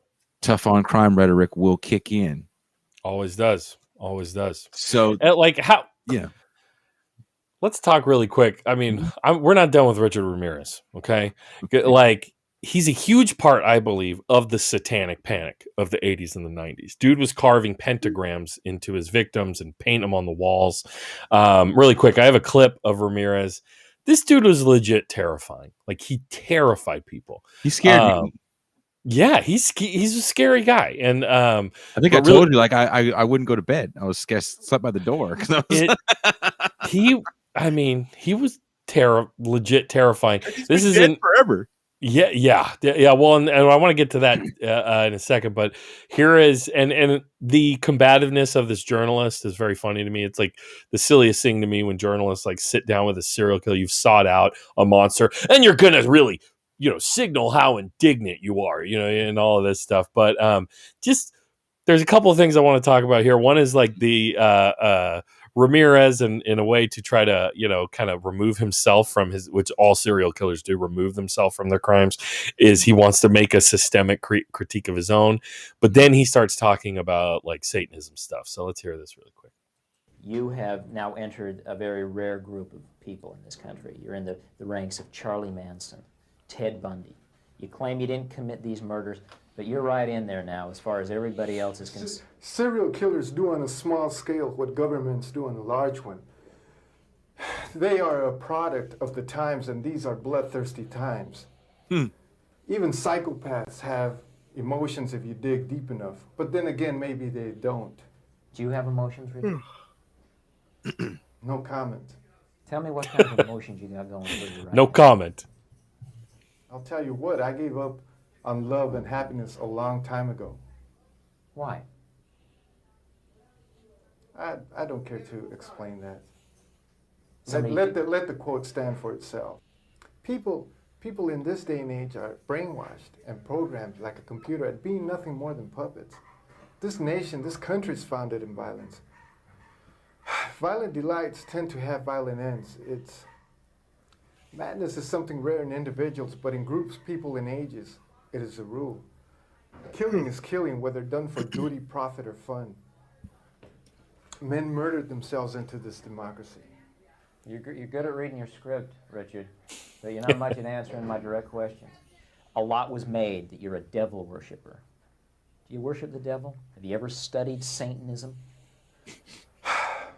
There are different sects of Satanism. Have you studied, just yes or no, have you studied Satanism? Yes, I have. Are you a worshiper of the devil? No comment. Come on, Richard. I can tell you a little bit about Satanism. Well, I'm interested in hearing what you got to say then. He's going to get It academic. is undefiled wisdom instead of hypocritical self-deceit. It is power without charity. A Satanist admits to being evil. Do you admit to being evil, Richard? We are all evil in some form or another, are we not? Jay Coleman is so mean. I Yeah. play guitar, Jay. You're How dead. dare you, Jay? Yes, I am evil. Not 100%, but I am evil. Evil has always existed. The perfect world most people seek shall never come to pass. Yeah, how dare you, Jay? But you're looking at two guitarists. We couldn't, but either We of are us. There's a guitar behind me. Yeah, I got guitars over here on the wall. How dare you? How dare you? We're triggered. No, but like, so there's a couple things. Like, first of all, I don't want to like act like, dude, he's so right about the system and the government, man, because this is a monster trying to like what about his own like heinous shit, right? But at the same time, we were talking about earlier, his cousin was a Vietnam veteran, totally okay for that dude to be a monster on behalf of the American empire, right? And then come home and do what he did. He was charged for murdering his girlfriend in front of Richard Ramirez, of course. But you also like at this time in the 80s, like what's going on in South America, thanks to Reagan and you have basically government sanctioned serial killing. You know what I mean? I'm not like trying to, pat Richard Ramirez on the back or anything. I don't think okay, I'm glad. There's a lot. If you look at this is how I look at it, and I don't know if Richard Ramirez is a reason. I don't look at him as a cause of it. I look at him as part of it. Exactly. You have a moral outrage coming from a conservative push in the Western world. Mm-hmm. It's not just Reagan's America. It's also Thatcher's United Kingdom, her Great Britain. Damn right. So as we have a conservative push, right? Because we have to defeat communism, which is on the rise. We're just coming out of murdering the president of Grenada because Reagan wants to wash the losing out of our mouth. So he said something along those lines. Jesus. And Cuba had built an airport or had funded an airport. Yep. This island nation that was just ran rampant with corruption for generations. And then finally, because of a Marxist uprising they were having with Maurice Bishop and his connections with Cuba, I did a show with a journalist that actually came up during that time.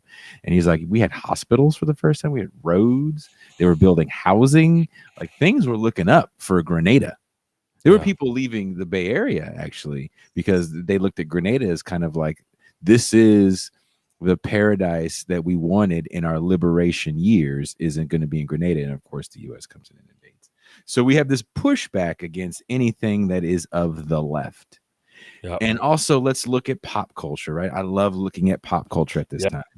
Yep. So when you look at a show like Family Ties, and then even watch a movie like License to Drive, whenever we're showing a leftist thought, It's just silly, and you'll grow out of it. So when you look at Family Ties, their son, Alex P. Keaton, who's played by Michael J. Fox, is a lover of Ronald Reagan, and his parents are these silly hippies that lost the culture war. So they've succumbed to capitalism and become very successful yuppies.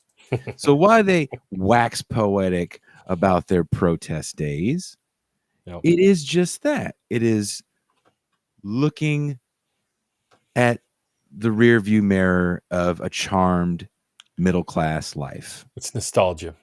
But their son is the real deal. And there's so many Alex P. Keaton type characters that we see play out. And again, I use the movie License to Drive because Corey Haim's sister, twin sister in the movie, is dating a Marxist who's just a bungling buffoon, and her calling out her parents' rampant capitalism is just a silly phase that she's going to grow out of. Yeah. And so then you look at another thing that was going around at this time when we talk about like satanic panic is the kids that were saying they were molested by people that were never molested by people. The daycare scare. That's the McMartin trial, but there were several trials that happened in the central. So on the other side of the hill from you in the Central Valley, there was a series of cases that happened in the Central Valley where people actually got convicted for these false accusations, sometimes by their own children. And a lot of it had to do with divorce. But the McMartin trial is one of the most expensive trials in California history. It lasts for 10 years. A woman loses her school. It was a family school because kids were saying things like they were going to a store, an underground, in the basement of the store. They were sacrificing virgins and goats. Yeah. Crazy shit. That just sounds like crazy shit, right? There was like alien, like there were spaceships. There was all kinds of crazy shit that's happening in this trial that these kids are saying. Again, the trial lasts for like 10 years. And also, go watch, if you like heavy music, there's a great documentary called Decline of a Western Civilization Part 2, The Metal Years, which talks about, there's a scene in it where there's a woman that demetals your child. Whoa. Right? She'll get the Satan out of your child. What's this movie called? Decline of a Western Civilization, The Metal Years. It's on Amazon Prime if you want to watch. Jesus. And that's how it's framed. And when you go into it, like you're looking at bands using satanic imagery and selling a bunch of records, because also part of that conservative pushback is the PMRC, and the Filthy 15 is not a bunch of. That your son? Yes. Hey, buddy. Can I help you? Sorry, man. He literally like kicked the door down. Wow, what a badass. What did he want? Oh, so cute. Say hi. I was about to bring my cat in, so let's have the sons. he wanted to say something to me. What a little sweetie. That's awesome. But as we're talking about the satanic panic and murder and mayhem, this poor kid has to hear too much crazy music around his dad. But the metal, the PMRC, or what was it called? So the PMRC, the hearings, the bands, and this is what's his name, Al Gore's wife, Tipper Gore. Gore, that's right. Her bailiwick. These wives of senators, pushing back against the imagery. And if we think of this, is before Two Live Crew. This is back when they were like mad at bands like Motley Crue. Yes. Yeah, and there's Jay in the comments. D. Snyder testifying before Congress. Absolutely.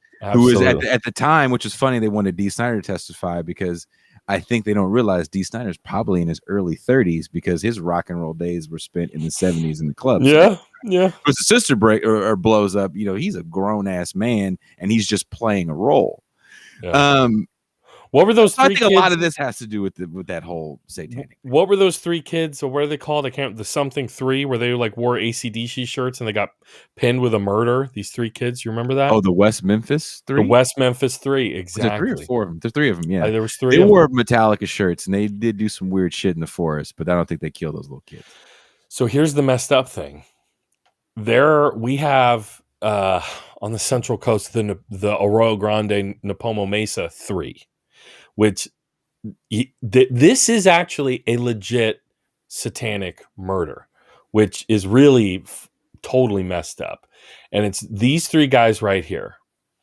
Their names are Joseph Fiorella, Jacob Dalashmut, and Roy Casey.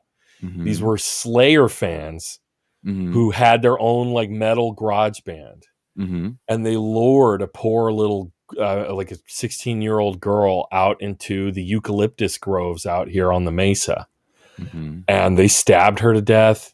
They are said to have like raped her body after they killed her, and just and returned to do that. Like, you know, she was not found for 8 months until one of them was afraid his friends were going to kill him, and so then he like confessed basically. But this was the case where this poor girl and their poor family.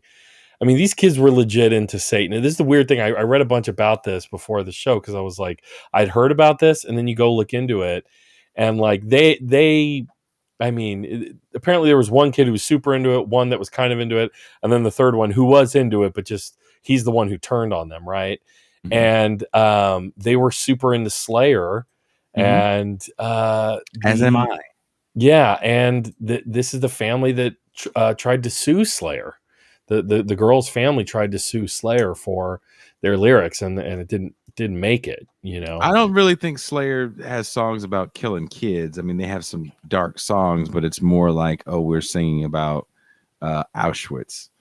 We're not singing killing kids. Yeah, like really quick to the story really quick. They had plotted the slaying while practicing in their metal band in order to, quote, receive power from the devil to help them play guitar better. This is in 95. Year I graduated high school. Yeah, great year. There you go. Let's see if they mentioned Slayer in the story. I might have closed it, but no, the story that did it. Here you go. And yeah, the 1995 killing attracted national media attention for its brutal and disturbing nature, as well as an unsuccessful attempt by the Pollard family to sue the heavy metal band Slayer, whose music was cited as an inspiration. I can't remember. They said there was a song where it was like, you know, Angel of Death, something where killer. It's literally about like one of the people in the Nazi camps. It's not a look. I'm not gonna sit here and fucking cap for Slayer like Slayer's innocent people and they don't say fucked up shit. Yeah. I have my issues with Slayer and their Nazi imagery, and they try to act like they're not white supremacist adjacent. Ooh. I just saw an article the other day that was like, it was a music journalist, and he's like, I learned how to spot Nazis covering the metal scene. I was like, whoa. I fucking believe shit like that, dude. Like and this is coming from a person that has a Slayer t-shirt. I have Slayer socks. One of my best friends teched for Kerry King for years. You know, Slayer is retired now. But keep in mind, these kids did this after like already a generation of satanic panic. You know what I mean? Like, they're not AC/DC fans, they're Slayer fans. This is late period. And we have to keep in mind, like, AC/DC has a song called Highway to Hell that's not a path to Satan, but just living a debaucherous life, right? And so, look, Slayer doubled down on the imagery.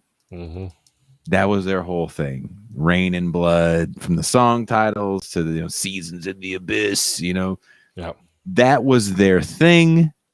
Because that shit sold. Motley Crue, again, another band with pentagrams everywhere. Even go to Black Sabbath. Yeah, dude. People love thinking that Black Sabbath is like this satanic band, and they're quite the opposite. And if you're gonna listen to Slayer and think that they're demonic, when there's actual bands that actually worship the devil, that actually killed their own members. Oh, the Nordic Yeah. guys. Woo, those guys are crazy. This is that time frame Yeah. where that music is starting to come. It's still, and it's never been mainstream, but this is where that music's becoming a little more popular because we're literally hearing these stories about that guy literally fucking killed his bandmate. Burzum, right? Yeah. Yeah, Burzum. You know, Whoa. this other band, their singer blew his fucking head off while they were on a holiday, and they took a Polaroid of it. They put it sneak on in their the house. album. And that's the album cover. Also, you know, you have rap groups like Ghetto Boys, where when Bushwick Bill gets shot, the late Bushwick Bill gets shot in the eye by his girlfriend. That's the cover of their album. Him taking off the eye patch in the hospital to show that he doesn't have a fucking eye. So shocking imagery. Yeah, definitely is selling in this era. But to go to a band like Slayer seems a little silly. It seems like you projected onto them what you wanted to project onto them. If they would have been like, we listen to this crazy black metal and they've been burning down churches and that's kind of our thing. Yeah, that is intense. They burn down like historic like churches that have been there since like the 1200s or some shit out there in Nordic whatever, you know, wherever it was. Norway. I like, as a white dude, I like to make up my own like slurs for other white people, you know. So I call them Ouija's, you know, out there in Ouija land. You know?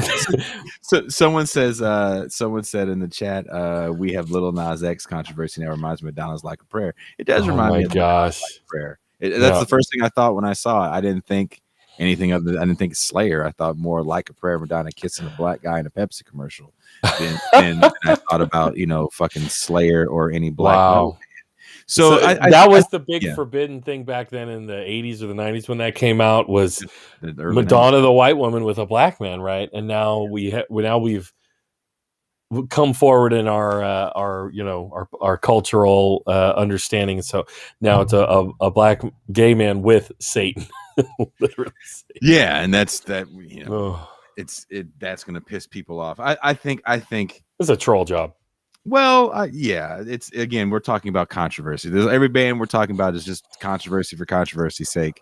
I think that the reason why it backfired on him is because he isn't a rapper in the rapping sense. He's a country artist, as far as I'm concerned. Well, he got kicked off of the country charts. You know, like he was #1 in the country Billboard, and they said, no, this isn't country, this is rap. And so they kicked his ass out of there. Also, the other thing, all these people weren't super upset at Jack Black and Kyle Gass for depicting Satan and, like, you know, singing Hail Satan like all the time. They're also comedians. They're not artists, I guess. But there is no, I guess. They're artists. Jack Their Black music is music. Yeah, he's a comedian. He's a comedian. He's depicting Satan. Dave Grohl. He's a comedian. Well, I mean, he's a comedian. Lil Nas X is not a comedian. I guess you're right. If he was a comedian, no one would be taking this very seriously right now. I guess you're right. He had a shit. I didn't like it. I don't like his music. I don't care I don't care if his gender. I don't care about his race. I just don't like his music. I don't dig it. Yeah. But I don't want to see him lose out on shit because, you know, there's a bullshit controversy about a whatever ass song. I don't think people would have been listening to that song that much if it hadn't had this controversy. Hell, you're right. I mean, wasn't that catchy? Like you said, you know. Well, you know, he's the black guy that does a country song, and he becomes a country hero, does a Super Bowl fucking commercial, and then, you know, one hit wonder is a real thing. Especially when it wasn't like you fucking made your bones in the hood and then you made some massive switch. You're not oh God, what's the movie? That's how you become not a one-hit wonder, is by pulling a stunt like that. He's not Hootie.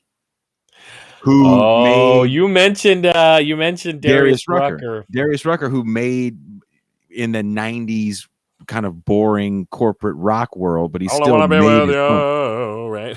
Right? No, he made hits in the 90s, and then, you know, that era is over for him, and now he's making a very good living as a country artist. People love Darius Rucker. I heard you mention him on a stream recently. Oh God, did I? And I was like, Oh, I got to mention to you that probably one of the biggest gigs I ever did when I played with a country band was at the Pozo Saloon, and the band I was in like won a local country stations which local band like a poll thing, and they got enough people into in the it. parking lot for the big show.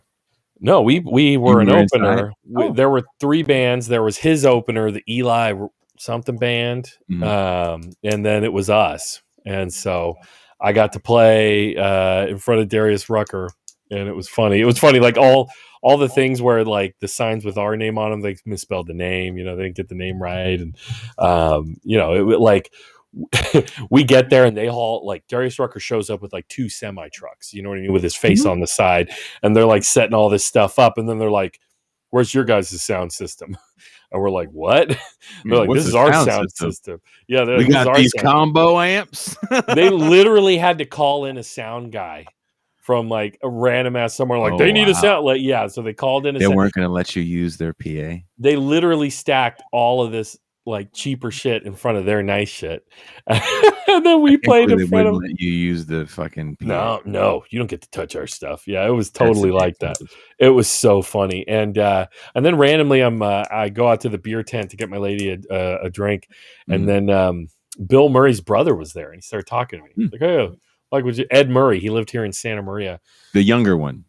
Yeah, Ed Murray, who was he was remember they had that weird golfing show on Comedy Central, the Murray brothers. They would just play golf. I remember the younger brother. He was in a movie called.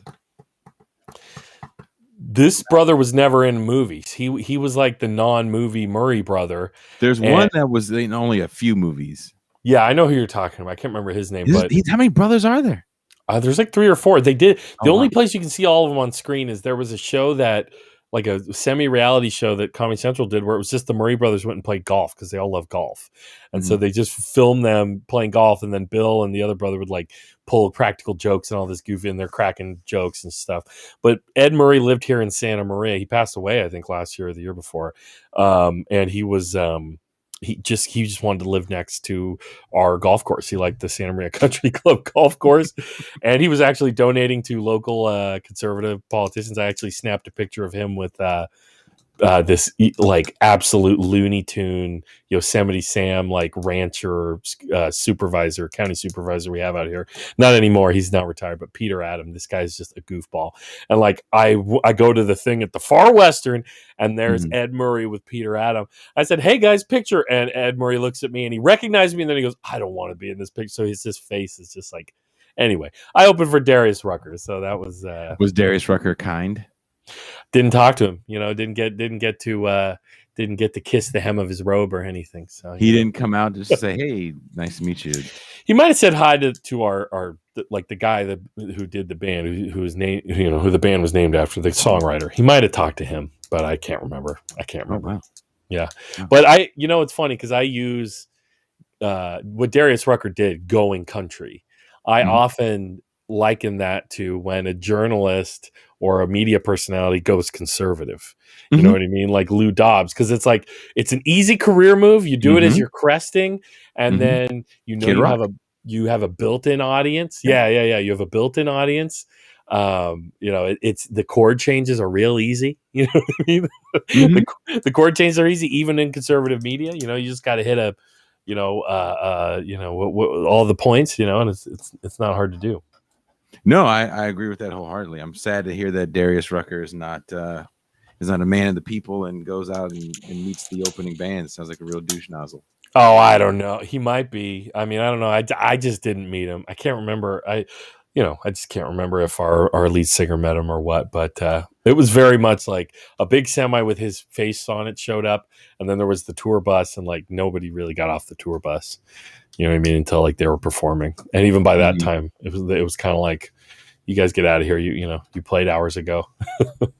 Jesus, it's even worse. They shoo the locals off.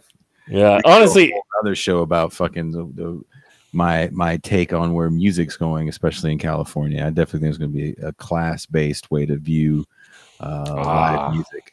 Oh boy. Did you read the LA Times piece about the reopening for live events? Music? No, I haven't seen that.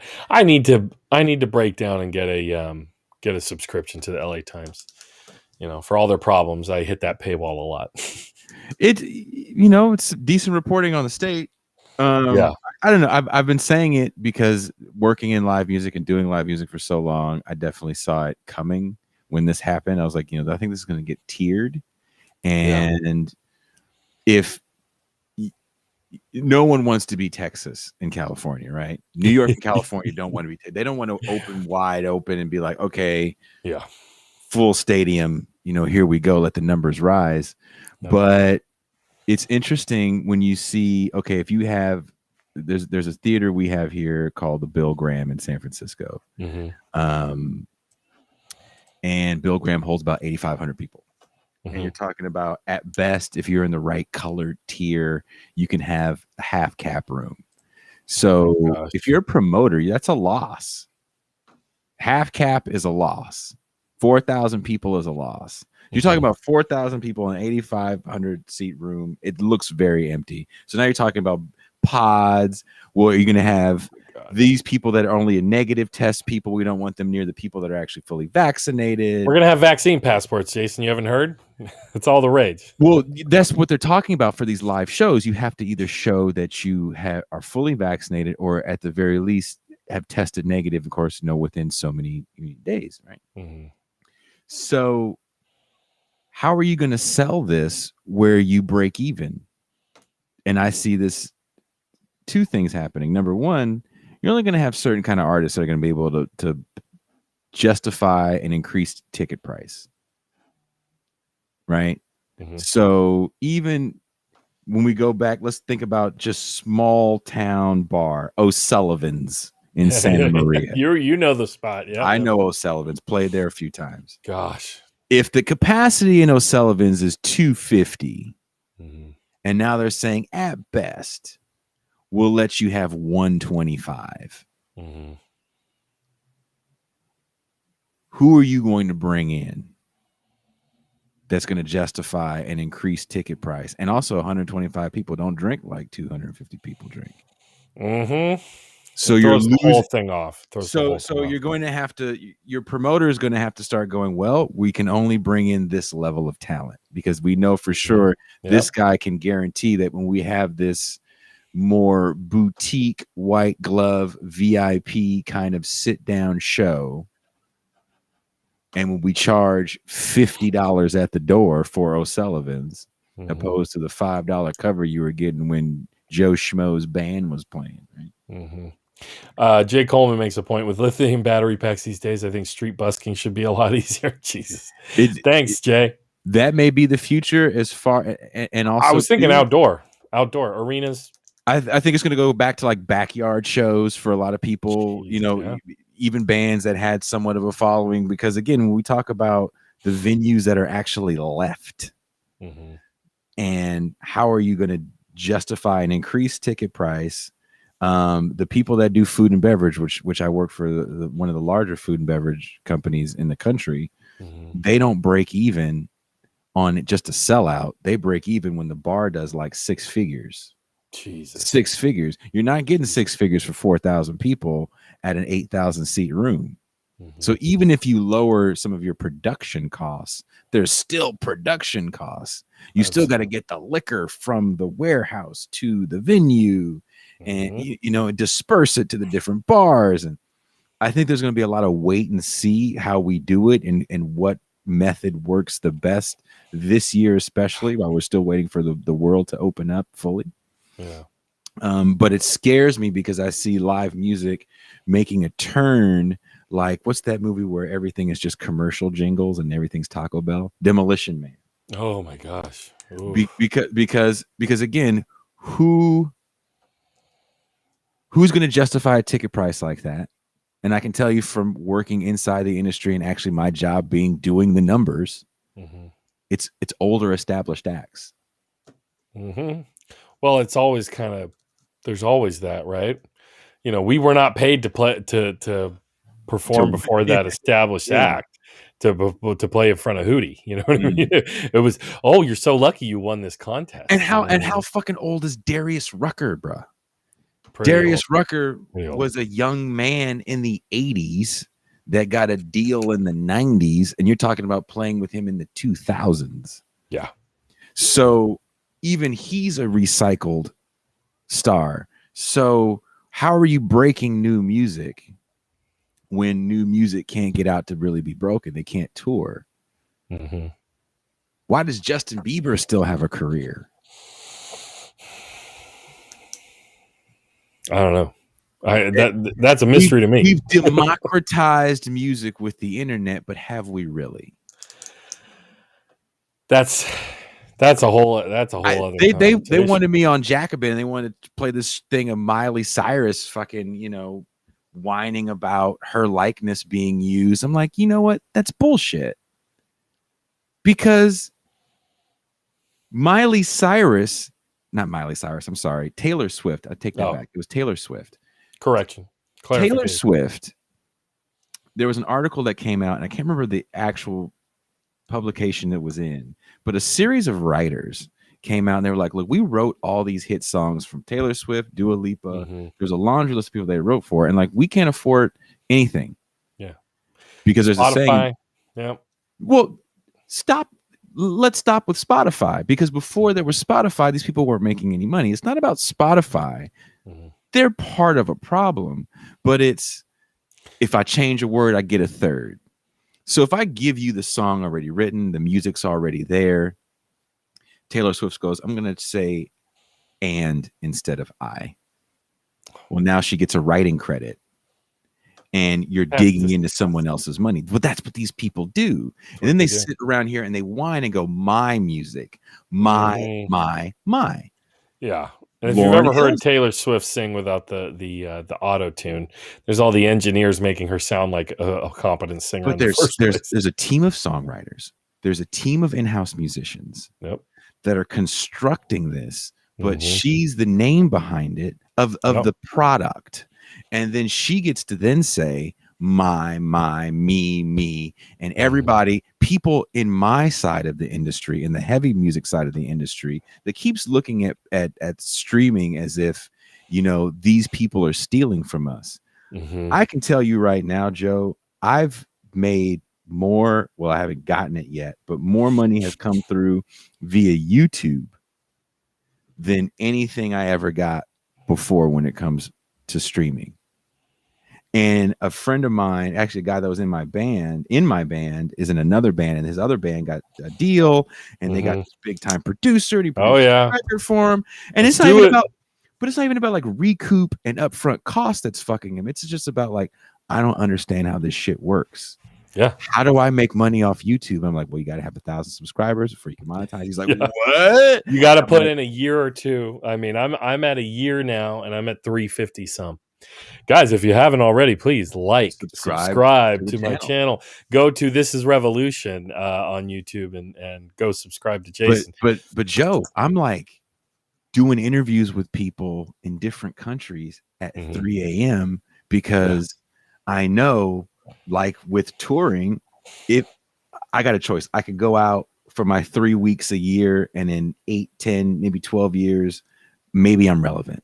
Or I can try to play as much as possible, live on the fringes of society, and do this music thing full time. And I'm the same way with podcasting. And I think the only reason why I have, and I don't even have that many subscribers, but how I was able to grow a channel with 18 in January of 2019. We had 18 subscribers. We just didn't care about YouTube. It was our band channel.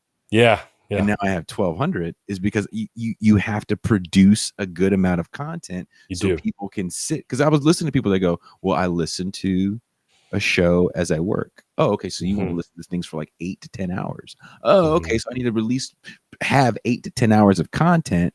I need to probably have 50 hours of content, because if you listen to 8 to 10, then you're done with me. Yeah. Yeah. And trying to explain this is my whole idea for my band, bruh. I was like, dude, what if we got our own YouTube channel and we all had a show, and in between touring we do this and that and da. Everybody looked at me like, man, that's the dumbest fucking shit I ever heard in my fucking life. We just got to sit around and talk about our music like 8 hours or whatever. They were like, that's the dumbest shit ever. I was like, no, but I was like, we have different angles and we all look at things differently. And, you know, our drummer's an engineer and, you know, you could actually do engineer little tutorials on it. He's like, man, I don't know about that. Everybody goes, I was like, we can talk about politics and I live in this studio with every fucking band we love. It's also work, man. This is work. And it's not, you know, it's not the same. It's not the same. Like I do a 3 hour. Now we're just talking shop here. We're not even talking about that. True crime. But like, yeah, I do a 3 hour or, you know, sometimes more or less live stream on Fridays. But then I got to like go to work after that and clip the thing up and release those as videos throughout the week. And I mean, it's a job. It is, you know, it's oh, dude, you realize I know, you know, and these bigger, you know, channels, they get to a point where they're making enough money. They just like farm it out. Somebody. Yeah, which must be nice. But I'm also juggling multiple part-time jobs. I just got accepted into a school that I'm going to transfer to. I saw that. Congratulations. Yeah, thank you very much. The late great Michael Brooks was the inspiration for why I got I'm going for a history degree. I decided that was my major. I never wanted that guy to say ahistorical about anything I ever said, which it's bittersweet now, you know, to think about. But, you know, to like kind of return to true crime a little bit. It's interesting. We got onto the topic. Sorry. Of music. It's totally fine. We're having a good time. You know, this is. So I do my regular show where I talk about news and break down stories. But, you know, I want to do these live interviews so we can have these kinds of long form, interviews. I'm a good Joe, not like Joe Rogan. I'm a Joe who's not going to get caught up on some Antifa started the wildfires, bro. I'm not going to. Joe Rogan has 3 hour conversations. Caught up on that shit. Yeah. Ours are going to be a little more informed. I'm just going to say. so back to true. So there was a case I want to tell this to people. I don't have very long because there's a little beige child who you guys saw that I have to read a story to, and his mother's birthday is today. My very, very lovely, wonderful girlfriend that actually helps make all of this happen for me. I'm pulling you away from your lady's birthday? From her birthday, yeah. Oh my God, you're a bad boyfriend. Well, you can hear that now. I'm gonna well, you're a very generous guy. Oh my God. All right, what are you going to read him? Is it the Ibram X. Kendi book you reading? Did you see that? Did you see that? I watched that. You sent it to me. I watched it. It's hilarious. So everybody go to This Is Revolution and Jason reads Ibram X. Kendi's what is it, the anti-racist baby? The anti-racist baby. The deep sigh that Pascal had when you started reading, but then within a minute he starts like beatboxing. It was so the whole thing lasted for probably 45 minutes because I stopped reading and then we kind of went on another topic and I picked it up again and finished it. And they cursed me the whole time. It's pretty funny. I love fucking with. First of all, I do this shit. I'm very serious. Yes. Sometimes, but I think that we can't grow this left movement if everyone's serious. You know, you have to have fun. Dude, there's a lot of joylessness that I see. I'm not everybody. There are a lot that aren't, but you see some of it where it's just like, you have to have some fun. Man, some fun. Where's the joy? If you don't have any fucking joy, then why even want to be part of the movement? Yeah, where's the love? Where's the joy? Where's the humor? So what's this case you okay, have? So there's two cases. So and the other one I didn't send you because I kind of watched it on a humbug and it really fucked me up last night. So I had sent you the case of Colleen Stan. Yes, the girl in the box. The woman in the box, which is a fucked up case. Really? About a young woman that gets kidnapped and completely brainwashed. This the first. I think it was the first time that Stockholm syndrome was used as not a defense, but as a reason why, because she was writing love letters to her captor. Yeah, because he was whipping her. Like he like, I mean, he tortured her. He kept her in a box under his bed. Yeah, for years, 7 years, literally. Yeah, and This case gets really creepy to me because there are a number of where you have like male sadists who have a lady accomplice. I'm going to do a screen share really quick. This is just the Google images of this case where this is Colleen Stan when she was kidnapped. So there's a picture where you see her arms around her, the This man. is so disturbing. And that's the man that literally at this point in time, when he captures her, he takes her into a basement or a garage, I think it was. I forget which one it is. And he stands her on a cooler and secures her arms and legs to each side of the room, puts a box over her head, kicks the cooler out from under her, and leaves her hanging there for days. Oh my God. And then, you know, of course, he assaults her. Like, so this picture that you see of her with her arms around him is after years of physical and mental torture. He goes, "Hey, let's go see your family." Oh my God. Yeah. That was the most, he had her convinced that like he was part of this shadowy organization simply called the company. And like they were always watching you and they could kill you and we'll kill your parents. And yeah, they went and visited. Her family thought she might have just disappeared. She might have gotten involved in one of these like Charlie Manson type cults. She might have, she might have, somebody took her, and then they go visit her poor parents. You tell the story. And you know, so she could, at that point, she could be like, it's gonna stay here. Yeah. She goes back with him. I think there's a moment where she does, like, he actually lets her just go after a while, like, you can go. So she goes, writes love letters to this dude, and it's used in his defense. Oh my God. To say, like, is she really a victim, or or was this just a really dirty S&M thing that they had going on? And that's where we get into the whole Stockholm syndrome, where you kind of fall for your captor. And you know, she claims, and I believe her, that a lot of the things that she was doing was out of fear. You know, the poor woman like lost her hair. Like you even see it in the American Justice piece, that she's very thin on top because of the trauma causes her to lose her hair. You know, this is a more current picture of this woman that endured crazy torture. And again, the only reason why the story comes to light is because the man's wife that was a part of it, this woman right here, goes to the police. Yep. And she had mental illness. Yeah. And from the documentary I watched, I couldn't find the American Justice one. But the cop who she went and talked to goes, "Oh, I just didn't believe her. It just didn't seem believable." You know? And then they talk to Colleen Stan and they're like, "What? Oh, like this really happened?" Right? Yeah. Oh, okay. That story is frightening to listen to. Yep. Because this is also the time, again, she could have left. Yep. And that becomes the mantra of a lot of women that get abused. So also, as you see that picture of her with her arms around him, and Joe and I are telling you about horrible sexual abuses this woman is suffering, and also physical abuse this woman was suffering. Yeah. You don't see the bruises. So there's a couple different stereotypes that surround female victims of abuse. And one is, well, why didn't you leave? Exactly. And the second is, well, it didn't look that bad.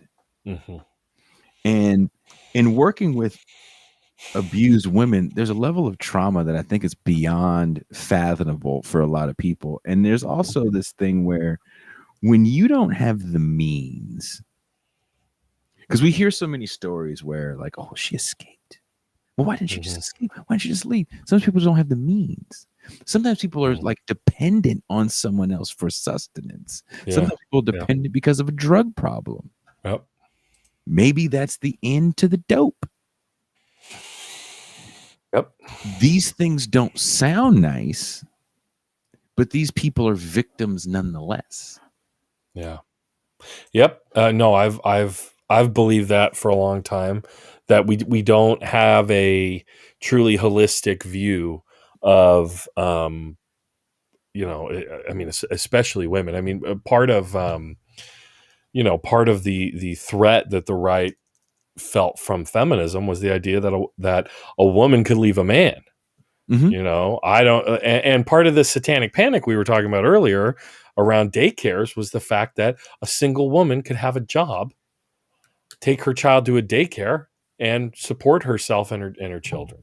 And there's also, I wish I would have saved that paper. There was a really interesting psychological paper that a psychologist wrote around that same time, where she was saying that a lot of the moms that were believing their children, every lie their kid was coming, they were forcing their kids to lie pretty much, was because this is the first generation where we have these 2-parent households where both parents have to work. Yeah. And we have women leaving their kids at daycares. Not the first time in history, but in massive numbers for a first time. In a widespread way, yeah. Yeah, and so that was an interesting take. I was like, oh, this is pretty interesting. But when I look at people like Hugo Chavez and what he was trying to do with the Bolivarian Project was, he looked at equality kind of like the way I look at equality. And it's one thing to say, well, everyone deserves to make the same amount of money. Sure. Mm-hmm. But that's not necessarily equality, because taking care of the home is work. That is still labor. Absolutely. That's just not something you're supposed to fucking do. Yeah. And real equality is like, well, he was giving, and it didn't roll out the way he wanted it to roll out, but he was trying to do like a UBI, if you will, for housewives. Mm-hmm. So you could have real equality in the home. Yeah. If this dude wants to kick your ass because he feels like he needs to kick your ass because that's the manly thing to do, now you have the means to go, I'm not going to stay around here because now I actually have the ability to go and actually get my own. In my Spanish class last semester, like one of our assignments, it was interesting, was to listen to this video, listen to the Spanish being spoken, and it's Hugo Chavez from Venezuela for the opening of a health clinic, and he's like, and he's literally breaking down the stats of like how important nutrition and in this period of pregnancy is, and how important it is you get an ultrasound, and how many ultrasounds of it, so you're like, as a Spanish student, I'm like, trying to listen to all of this and pick it up. And I'm backing it up and listening. And like, oh, he's talking about how like women deserve the right to have healthy babies. You know what I mean? Like and adequate health care, right? Adequate health care. And he's looking at all women, like all of you deserve adequate health care. Even the Afro-Venezuelans deserve adequate health care. Here in the States, we have this issue, right, where people say, well, these black women are fine. And, even Venus Williams, isn't fine, right? Or Serena, I'm sorry, I think it was Serena that they were trying to say she was fine. She's like, no, I really have a problem. And I know my body. I'm a fucking world champion athlete. Yeah. There's an interesting New York Times piece on that whole thing on black women and the way they're treated in emergency rooms and hospitals. It's insane. It's absolutely insane. So yeah, like Colleen Stan, to me, there's a whole, you can look at that case as just one case of this thing, or you can kind of open it up and go like, wow. Yeah. Why? Well, go ahead. And to bring it even like wider, because I'm totally with you on this. Like, there have been like documented crime waves, right? Mm-hmm. And like one of them happened around like the 60s and into the 70s and the 80s, and that was also considered like the golden. I don't mean it flippantly, but the golden age of serial killers in America, where it was like there were just all kinds of them. And when you look at the Bay Area where you're up at, there were like multiple active at the same time, even within like blocks of each other, and in Santa Cruz, where you have like Ed Kemper, and there was another guy, and then the Golden State Killer is hopping up and down. The Lost Boys. Yeah, well, there's also the thing of the Lost Boys in Utah with the Mormons, and they will just that whole thing. But anyway, I think me and you were both talking about the Mormon documentary on Netflix, right? Oh yeah. The Murder Among the Mormons. Everybody go check that out because that was gnarly. But anyway, there are all these people who try to like explain crime waves, and like it's interesting because there's all kinds of weirdness that like comes up. You know what I mean? And like there's like a theory called like cryodynamics, which is like like domestic civil violence follows like like there's almost like waves and epochs that like every 40 years, like they try to naturalize it. Like this is just a thing that happens like every 40 years, the populace just goes nuts and starts killing each other more, there is something called the lead hypothesis. Have you ever heard of this? Yes. Yeah. So that's one a lot of people are familiar with, like leaded gasoline, people, and they link the decline in crime ever since the 80s and the 90s and the 2000s, the aughts and the teens. And now it's looking like possibly starting in 2020, maybe 2019, that we're in the beginning of another one, that violent crime is on the rise again, which it could just be the massive fallout from everything, like the economy and everything. But so some people point to these like singular causes, like the lead theory, because it's neat and tidy and explains everything.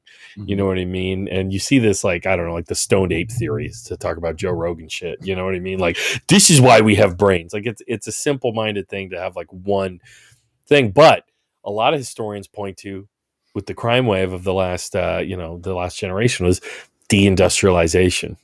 You know what I mean? Deregulation and the removal of the safety net, whether it's the mental health, healthcare, paired with union jobs. Yeah. Deindustrialization and that lack of prosperity, Yeah. No, I definitely agree with that. Our society doesn't care. Our society does not care to have people with healthy children. You know what I mean? And if, and you think of that little boy in LA who got tortured to death by his stepdad and his mother, right? Which they described his mother as being, very much below functional intelligence. You know what I mean? And you think of the lack of nutrition when her mother was pregnant.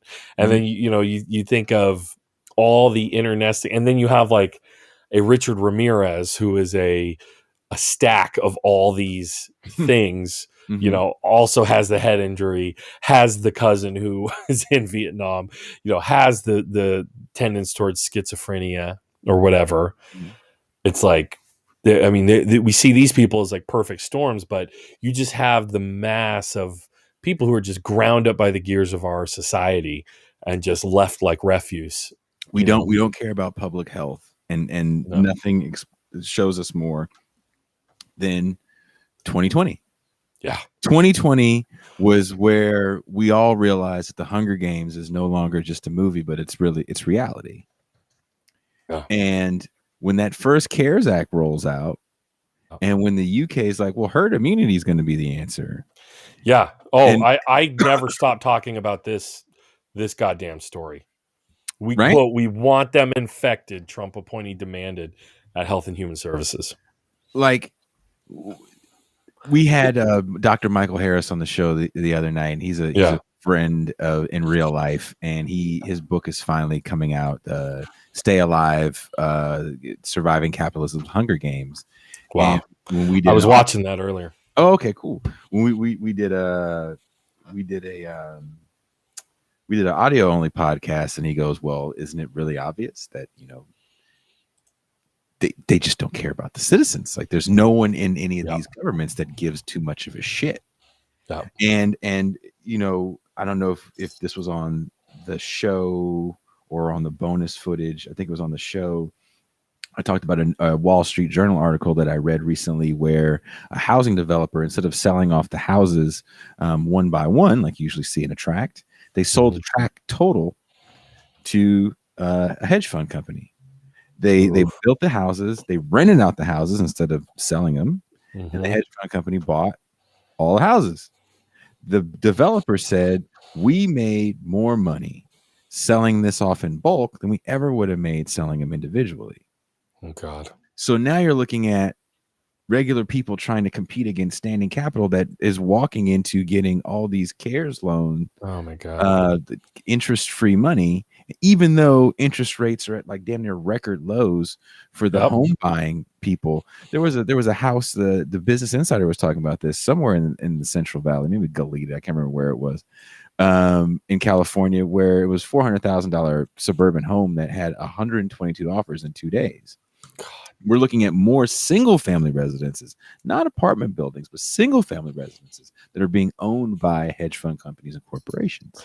That shit should be abolished. So when we talk about this lack of a safety net, we talk about deindustrialization, when we talk about capitalism's decline, we're literally living it. We're seeing it in real time, and there's just no reaction to it because number one, mainstream media at this point is just political theater.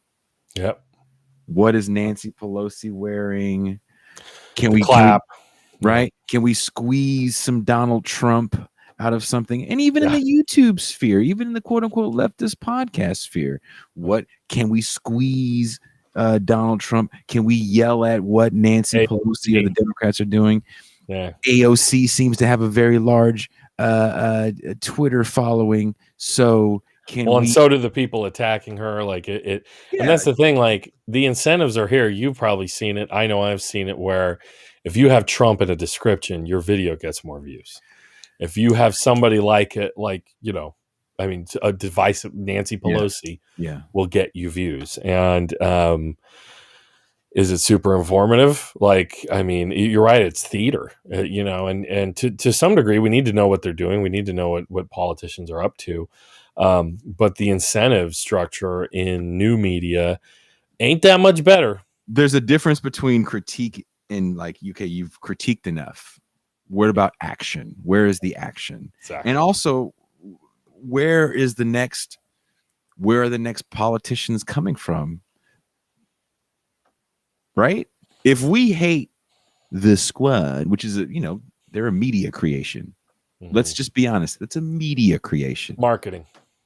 It's foolish to think that those 4 women put their fists in like the fucking Avengers and said Squad Unite. No, that was a flippant remark that Donald Trump had made about them.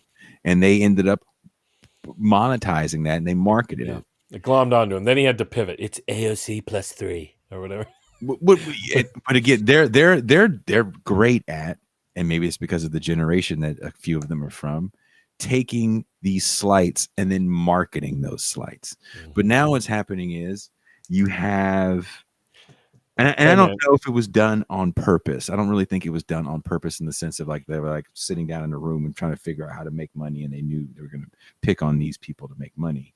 But it's easy to point fingers at, like you said, Joe, because if I say AOC and especially something negative, I'm either going to get a bunch of people that love AOC, a bunch of people that hate AOC. But bottom line is, people are going to be tuning in that weren't tuning in before. Maybe they're dropping super chats to tell me to fuck off. Maybe they're becoming patrons to tell me to fuck off. Maybe they stop becoming patrons because I don't make enough fuck AOC videos. Oh my God. So there's this ecosystem where people don't like to talk about real shit that okay, people are going to talk about shit, but it's going to come from this lens of, well, AOC, the progressives don't do enough, or don't talk about the progressives, and let's have a debate about it.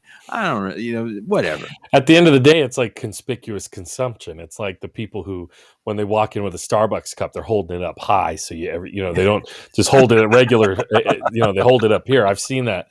Conspicuous consumption, where it's like everybody knows the brands they rock, and it's become like that. Yeah, man, that's like. You see it in, it's just the new media is captured in the same way, and you see these dudes who are just like, it takes them a little while to find exactly their jam, and then they're there. Tim Pool, Dave Rubin, whoever else, and also it's a lot of, and this happens in music, as I don't care what genre of music you do, this. If it's popular, I'm going to copy that popular thing. Oh yeah. I'm not going to try to do anything original. I'm not going to try to put my own spin on it. I'm going to do that thing that guy's doing. I'm thinking I'm putting my own spin on it, but I'm just copying that cat right over there. And so when we talk about true crime, and outside of the kind of more popular sensationalized cases we talked about, outside of Dahmer, outside of Richard Ramirez, right? Oh, you think of how much it gripped like society, like O.J. Simpson, the Menendez brothers. You know, God, one of them is famous on TikTok right now. For real? Oh I'm my being God. totally serious. Are they out? No. He's in jail TikTok. Okay. So, you know, the Greensboro Massacre, another one of those things where if we're leftists, this should be something that we talk about maybe a little more often, because there's a racial component. There's definitely a labor component that's very important. If we think that that labor movements are going to be the thing that's going to push politics, well, here you have it in this town. An ununionized textile factory that's been stepping on worker rights for generations. Here comes in a real leftist go, look, we need rights. You guys need a union because you need fucking rights. And then you look at other like Colleen Stan, and take Colleen Stan's case, because it's one of those cases you can put on in front of your mom. And this is why I love pop culture. Because again, I told you, and I said it on the show before, I'll say it again. I live with a white family that is not my own. Yeah. I didn't grow up my entire life with them. I lived with them for a good amount of years. I love them to this day. They're wonderful fucking people that I feel like shit. I didn't see them on Easter. I still get some mail there. They're getting messages. Jason, you got mail here. But when you want to have those conversations, and I know some people's family members are so off the rails that you can't have those conversations, but when you can sit down and watch an episode of American Justice or Law and Order SVU, or insert true crime or Forensic Files, Forensic Files, right? And then take from that episode, like we're talking about Colleen Stan, and start to have a broader discussion about how we look at women's rights, domestic violence, true equality, class. It's class. It's not just Megan Rapinoe saying, I deserve more money for soccer. It's, why didn't Colleen Stan and so many other women like her feel that they couldn't leave? That's a game-changing conversation. Yeah. Especially if you're in a religious household. Wow. Because you're not pushing against certain things, right? Because if you walk in the door with your ideology on your fucking shirt, well, I can't listen to you. You're on that team. Right? You're over there. I watched my wife and I just watched a Forensic Files episode. If you want to talk to conservatives about the police, it's not like every conservative is all just blue line and blue lives. Of course. And, you watch an episode of Forensic Files and you get an idea of what's going on based on, within the first 5 minutes, based on who is and is not getting interviewed, right? You have like people who've been mentioned who aren't being interviewed. Oh, they're in jail because they're the killer, right? Oh, hey, look, this one, the police aren't being interviewed at all. Oh, it's because this is a wrongful conviction. This is about someone who got out of jail with forensic evidence, right? We watched one. There's a dude. Oh, I can't remember which state he was in, but he had a social worker's murdered in her house. Then there had been this guy. Oh God, I'm trying to remember all the different stuff. There had been this guy who had threatened the social workers at her office, all of them, because of his child had been taken from him and all this stuff, and he had he had anger issues. He had all these issues, and they just totally railroaded, just ramrodded through his case, and it was him, and it was just like totally that whole situation, right? Where they just, police, they decide it was you got a criminal record, you have the slightest bit of a connection to this, it's you. And so this dude gets in jail, and he said, I turned my cell into my legal office. This is a white dude, doesn't have all his teeth. He's poor. And that's part of it too. He's poor. And so he's like, I got in that cell. I didn't sleep on that bed. I said, that's a murderer's bed. I turned, I laid on the floor, and then in the morning I turned that, that bed into my desk. This is a legal office now. This is my, and at the end of the episode, I mean, he gets somebody to like, or he figures out who it is. He solves his own case. The lady with the Innocence Project is like, I've never had someone solve their own case in jail to get out, because they wouldn't give him a retrial. All this shit, it was just like so gnarly. And then at the end, he goes, "Boy, sure is amazing what a 5th grade education will get you." And he just like, they have to like bleep him, and he's like, "And these fucking college bastards can't do shit when they're corrupt." And he goes on this perfect like rant. And you could sit down with anybody, I don't care what their political alignment is, and go like, look what they did to this guy. What, it didn't matter what race or whatever. He was fucking poor. Yep. And cops make a decision. And you can have a discussion about how you think academia could be overrated. Like someone said, there's two interesting conversations in chat, and then we're getting on 3 hours. And again, I have to. Of course. Someone says that they found out their best friend's a QAnon person that actually That's just evil Yoda. Me. Yeah. And then someone also says their aunt thinks corporations are Marxists, and I think that's funny. Oh my god! Yeah, that's the cancel culture stuff. That's kind of funny. It is funny. So with the QAnon stuff, I just recently got hit by a good friend I haven't talked to in a long time. She hit me up kind of out of the blue, and I still haven't called her back. And it just kind of fucked me up. Good friend, good friend. Really was supportive in the touring years. Has had an interesting, rough life, and kind of caught COVID and fell down a rabbit hole to QAnon. Yep. Okay. And she asked me some questions initially. She's like, you're kind of a smart guy. I kind of trust you. Like, what do you think about this? What do you think about this? And I was like, I refuse to say. First of all, I always refuse to call somebody a nut job, and I always just say shit is crazy. I just always try to go with the approach of, tell me why you think this makes sense, and tell me why you think that this person or government would have to do all these things. If the government is incompetent on one hand, in your opinion, they can't do anything right, why then are they controlling everyone like sheep on this hand? It's either one or the other. Right. And then you can try to start to have some sort of dialogue in there by, to me, trying to listen to what they're saying. And sometimes I will say this, sometimes people are too far gone. And if they're too far gone, they're too far gone. Right. Yeah.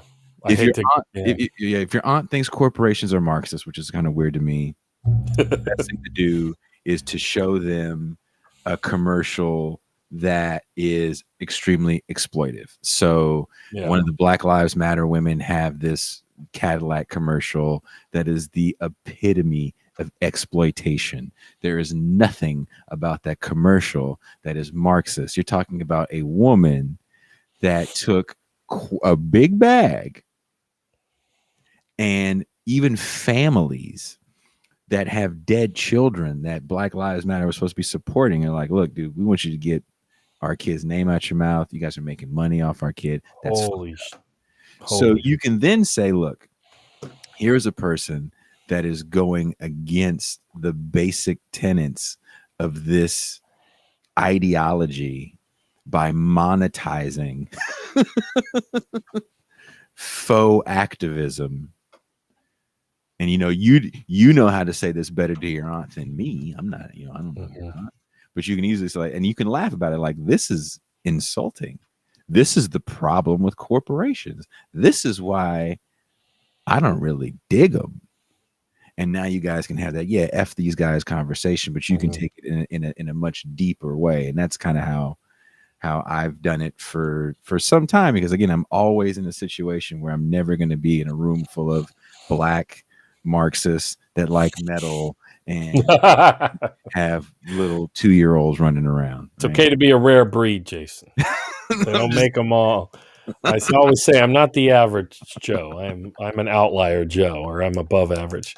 Evil Yoda says here it's even worse with his QAnon friend. Now he wants to come to my house in 2 weeks and hints at a brawl. Says he's not afraid of a brainwashed liberal F slur, which is some dark shit. I'm sorry to hear that, Evil Yoda. Well, Evil Yoda, if regardless of your sexual orientation, I hope they're not trying to call you out. That's effed up. And the thing is, when someone deems you, is back to that whole like wearing your ideology on your shirt. So if I'm deemed a liberal, right, then now I'm deemed the enemy, and I just don't understand, and I'm part of the sheep. So what I do with people like, and again, I more than I'd like to get into, I've dealt with people like this, and sometimes it's off like just being in the middle of fucking bumfuck Idaho, and all of a sudden some Yahoo with a John Deere hat. And you're from California? Yeah. Definitely that. Yeah.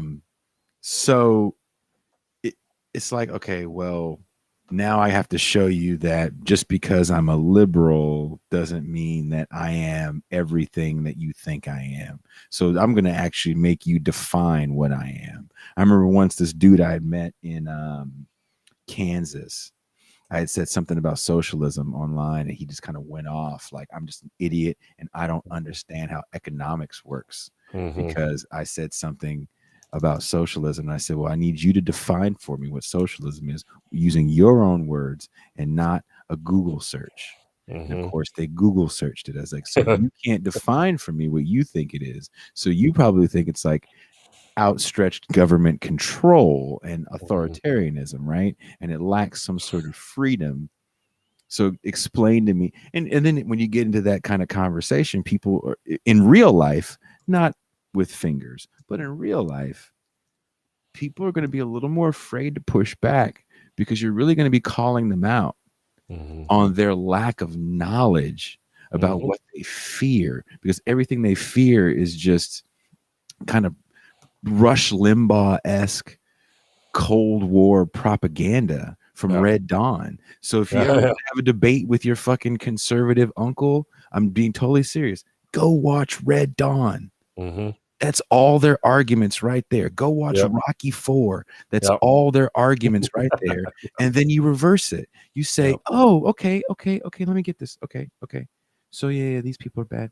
So Red Dawn is kind of like the way we treat Afghanistan people.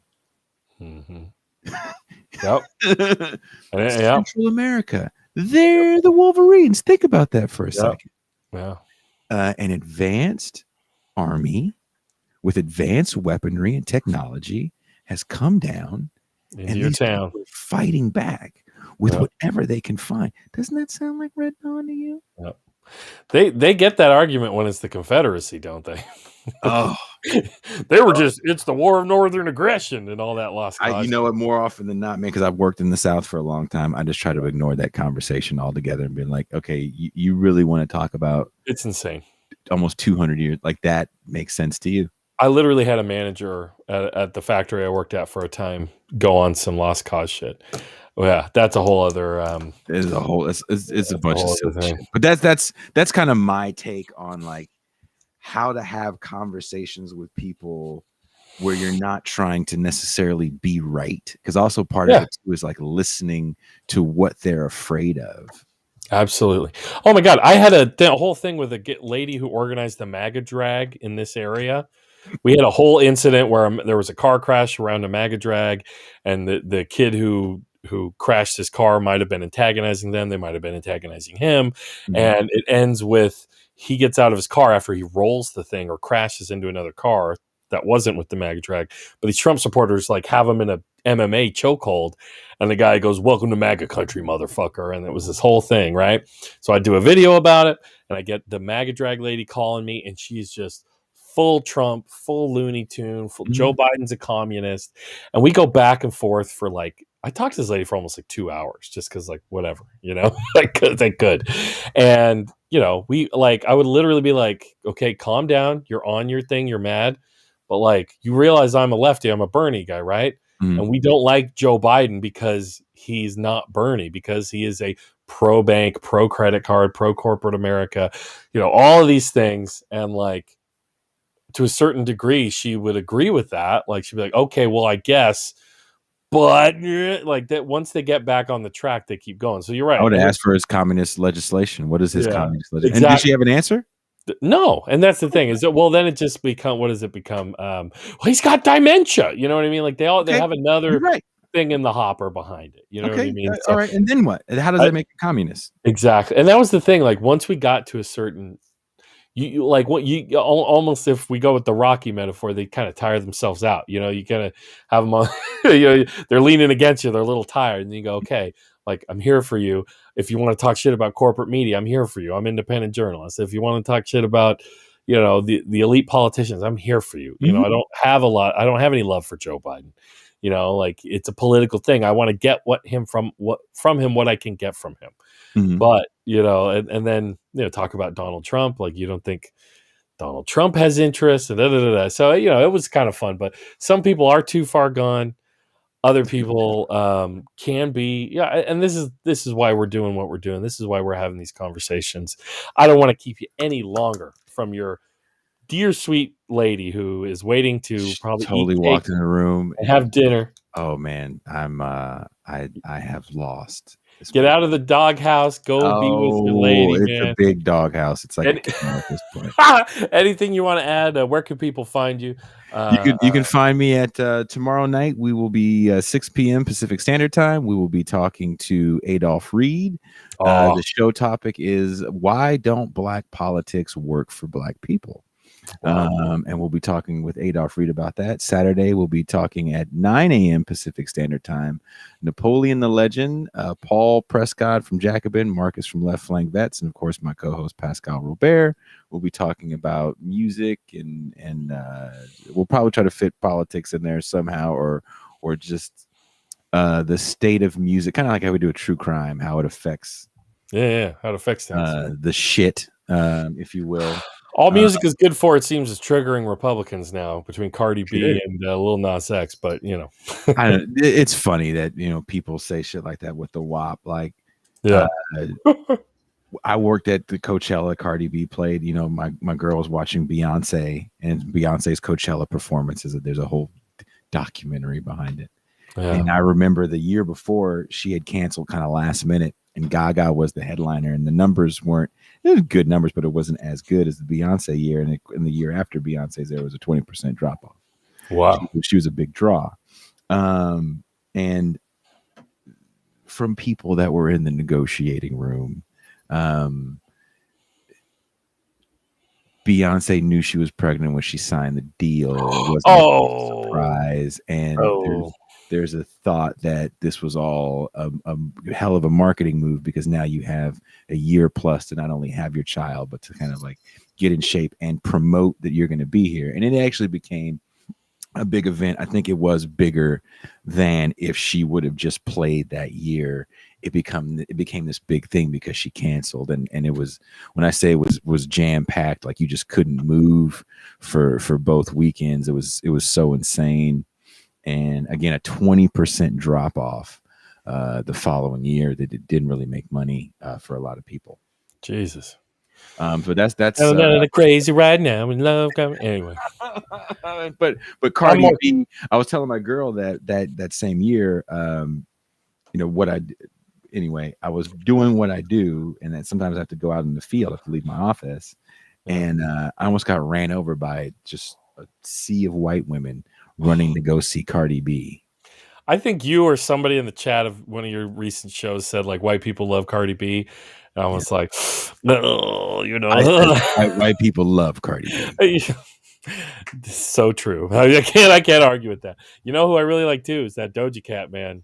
She's great. I'm not really up on that person because they weren't doing festivals. She started out as a Twitch streamer. Doing like goofy comedy songs, and now she's like hit number one. Yeah, she wasn't doing festivals when I was in that scene. Yeah. And I've been gone now for what year is this? 2021. I didn't really do much in 2019, so yeah, like almost 3 years I've been kind of gone, and I'm I'm white, love Cardi B. White people love Cardi. Just face it. White people love Cardi B and Beyonce. Like we can't help it. I don't love Beyonce, but I love Cardi B. Those two chicks can like walk in a room and say whatever the fuck they want, and people will fucking love it. And I don't really have a problem with it. It's just not my bag. But that's what I'm doing on This Is Revolution. And every Tuesday we're on Left Flank Vets Twitch stream Tuesday morning at 9 a.m. Pacific Standard Time. Also, if you are a listener in the Central Coast, La Luz Tattoo, I believe, in Arroyo Grande is where a good friend of mine, Natasha Erickson, works. She's done majority of my work. It's got a local shout out here on Political Pain from Jason Myles. Great tattoo artist. In Arroyo Grande. Yes, actually, I would say like one of the best when it comes to color on darker skinned people. She was the first woman that said I could get color because everybody else would tell me no, I could not. Wow. Jeez. So God. and you know another thing, God damn. So shout out to Natasha, and if you're in the Central Coast, definitely stop by. I think it's called La Luz, Luz Tattoo, because they changed their name in Arroyo, in AG. Cool. Other than that, shout out to all my peeps in the Central Coast. If you guys are watching, we're here, man. We're here, and we're getting through this thing. I'm looking forward to the day when I can go down to Pismo again, because I miss it so. Like, you have no idea how much I just want to go to Denny's. That is that's a performer thing, is Denny's. It's the only thing that's open after you get out of a gig. Yeah, man. A lot of times. So that's Denny's. why I'm it's killing me that I can't just take a drive and go hang out and see friends. Yeah.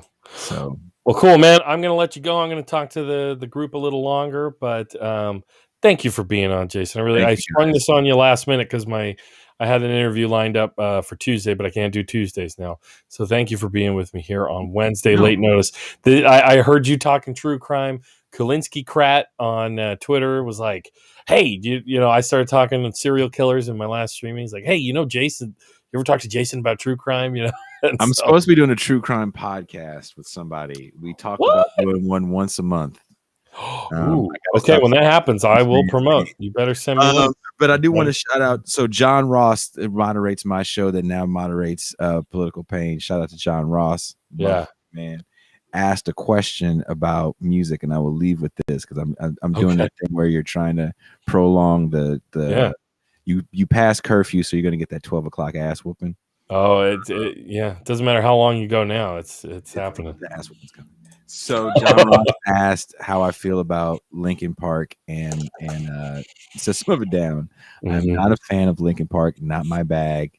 I do enjoy some System of a Down, but nu metal in general is not a genre that I am a fan of. But I had my second show I ever did. I did a show on nu metal, and I asked this question, and I will leave you listeners with this. Was the initial backlash to nu metal possibly racist? What? Why would it be? I don't know enough about because it was N-word music. No, just kidding. There was a lot of the imagery that nu metal picked up was kind of the antithesis of what metal was. You really have a mixture of hip hop and rock. So you have white guys with baggy dickies and gold chains. Drowning in my tears, right? Yeah. As J. Coleman says, the Family Values Tour. Yes. So now you have this music that is, specifically made for the suburbs, with an image that's made for the suburbs. Wow. But it's taking over the rock and metal charts and pushing out a lot of older white guys. And also it's bringing in a new breed of a lot of Latin, Asian, and even black musicians and frontmen. Interesting. So very interesting. And to bring it full circle with true crime, there is a guy, Israel Keys, known as the nu metal killer, the nu metal serial Why killer. Is he the nu metal killer? Because he was a big fan of it. And he also, before, I think was he executed? Oh my God. You're younger than me. while being held in jail at Anchorage Correctional on suspicion of murder, he committed suicide. A suicide note found on his body consisted of an ode to murder, but offered no clues about other possible victims. And it was very nu metal-y, screamo. What did he listen to? And now I want to know what the new metal murderer is listening to. Okay, let me see. That music was more about like your feelings too than it was about Satan or the man. Let me see. The Deftones, except for Abe, are not white. Yeah. Didn't they just break up? No, I hope not. Oh no, I'm thinking of Daft Punk. Jesus Christ. Jesus, it's fucked up. Sorry, I don't mean to. Israel Keys, the new metal killer. What did he listen to? I have no idea. Really have no idea. The last podcast on the left. You ever heard of them? Mm-hmm. Yeah, they do an episode of about him, maybe two, and they end it by reading his Henry Zabrowski reads his poem, and like they play it over like some kind of riff or whatever. It's just goofy as all hell. You know how funny they are, man. Oh, so before I go, so I write, make music, right, and I do all the music for my show. I just got a copyright strike from I heard about YouTube for my own song, your own music, my own music. Not bad, buddy. You made it the big time now. I was like, this sucks. So all right, Jason. Goodbye from my son. My son has made it into the show as well. I birthed him with my own body. That's weird. All right. All right. Have a good one, Jason. I'll shut you out. Thank you very much. Have a good night. Hey, have a good night. Thank you, Joe. You'll see me in the comments. You'll see me in the chat of your stream soon for sure, probably. I try to make it into everyone's show, and I try to make it into your show as much as possible, Big Joe. I appreciate that. And yeah, I can't make it to all of yours because you're all the time now. So, but we'll be talking again soon, I'm sure. Peace, brother. Peace. It's always fun. See you next time, Jason. Thanks again. All right. So, guys, that was my conversation with Jason Myles of the This Is Revolution podcast, talking true crime. There's so much to talk about with true crime. Gosh, darn, dang, dig, daddly, darn, man. That was fun. Jay Coleman says, great show. Thank you, Jay. Having a lot of fun doing these interviews, these long-form interviews. It's definitely different than my Friday show, which I will be here Friday talking about news of the week. But just plenty to talk about. True crime is a trip. If you didn't see the whole show, I'm about to end it. Obviously, you can rubber band this thing back if you're on YouTube and listen to the whole thing. We covered a bunch of the serial killers. We covered, trends in true crime and just the politics of just how little our society truly cares about people in poverty, people suffering from mental illness, just all levels, that. And true crime, in a lot of ways, kind of the genre, it's one of the oldest genres of journalism. Literally during Jack the Ripper's time, there were like periodicals and pulp newspapers and magazines writing about him with these lurid descriptions of the gory scenes that he would leave behind. The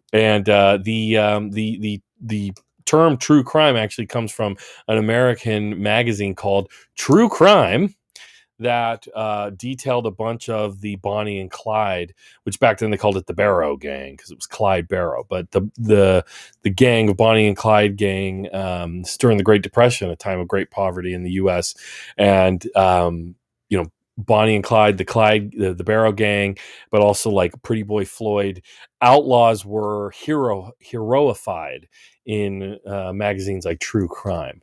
There was just, it's one of the longest standing genres of reporting because it's mayhem, it's blood. If it bleeds, it leads. It's easy to write about. It sells papers. That's part of the inspiration for why it's always been there. But there's also just people's fascination with it. J. Andrew World pitches in. Magazines are analog websites for the younger viewers. Yeah, back in the day, it's like a vinyl, right? Or an 8-track. Like back in the day, kids, we had the things we read, we had to have on paper. It was quite a time. Moon pies, what a time to be alive, right? And, true crime is just, But, you know, it also, you learn a lot about American society from true crime. In this interview, we talked about police and policing and how, you know, different groups of people are ignored when, you know, they go missing or they're murdered. It's not treated as seriously you know, by police if the person is maybe a person of color or a sex worker, a woman who's a sex worker, or, you know, someone who's just poor. John Wayne Gacy, you know, he famously had like 20 some boys under his crawl space that he had murdered. Their remains were there, and then several more in the river nearby. And the police would just kind of shrug their shoulders when the families would report our son went missing. They go, maybe he ran off to California. This is like the 70s, right? And so a lot of kids are doing that. They're running off to California. These were just poor kids. You know, Gacy would lure them in with the promise of work because they needed work, they needed jobs, they needed to make money. And then before you know it, he's murdering them and all of that. So there's all this stuff we talked about. I'm going to be back live here on the channel on Friday for my usual show. Got some really interesting local news to talk about. Kind of a little true crime as well. We just had a former police officer, now business owner, a bar owner, who has been charged by the Santa Barbara County District Attorney, Joyce Dudley, who for COVID restriction violations, for flaunting the COVID restrictions on his bar. We're going to talk more about that on Friday. You guys can find me on Twitter at Political Payne, Payne. You can find me there on Instagram. You can find me on Facebook. You can. The show is actually live on Facebook now. I might have somebody watch. I've don't have any viewers on Facebook right at this moment, but I did have some throughout the stream. You can find me on Facebook. You can find me on Instagram. You can find me on TikTok. You can find me all over, guys and gals and non-binary folks and everybody. If that's that, I had a great time talking with Jason. Go check his show out. This is Revolution. It's a great show. I mean, real high level ideas to do a Dave Rubin impression right here at the end for y'all. I appreciate you being here with me. Appreciate Jason for coming on the show. And next week on Monday, I'm hoping to have my next interview show with a local kind of organizer, and she knows quite a lot about QAnon and conspiracy thinking, and we're going to talk all about that. So Jay Coleman asks, where can I find you at the bar? I don't really drink, buddy, so you probably ain't going to find me there. But you can find me here on Political Payne, and you're doing the ubiquitous Rob Roy or whatever, the Scottish guy. I should know my Scottish history, the Freedom guy. So yeah, very good. Thank you everybody for watching. Thank you, Jay, for your comments. Thank you for everybody who was in the chat, who hit the like button, all my subscribers. You're beautiful people. I love you.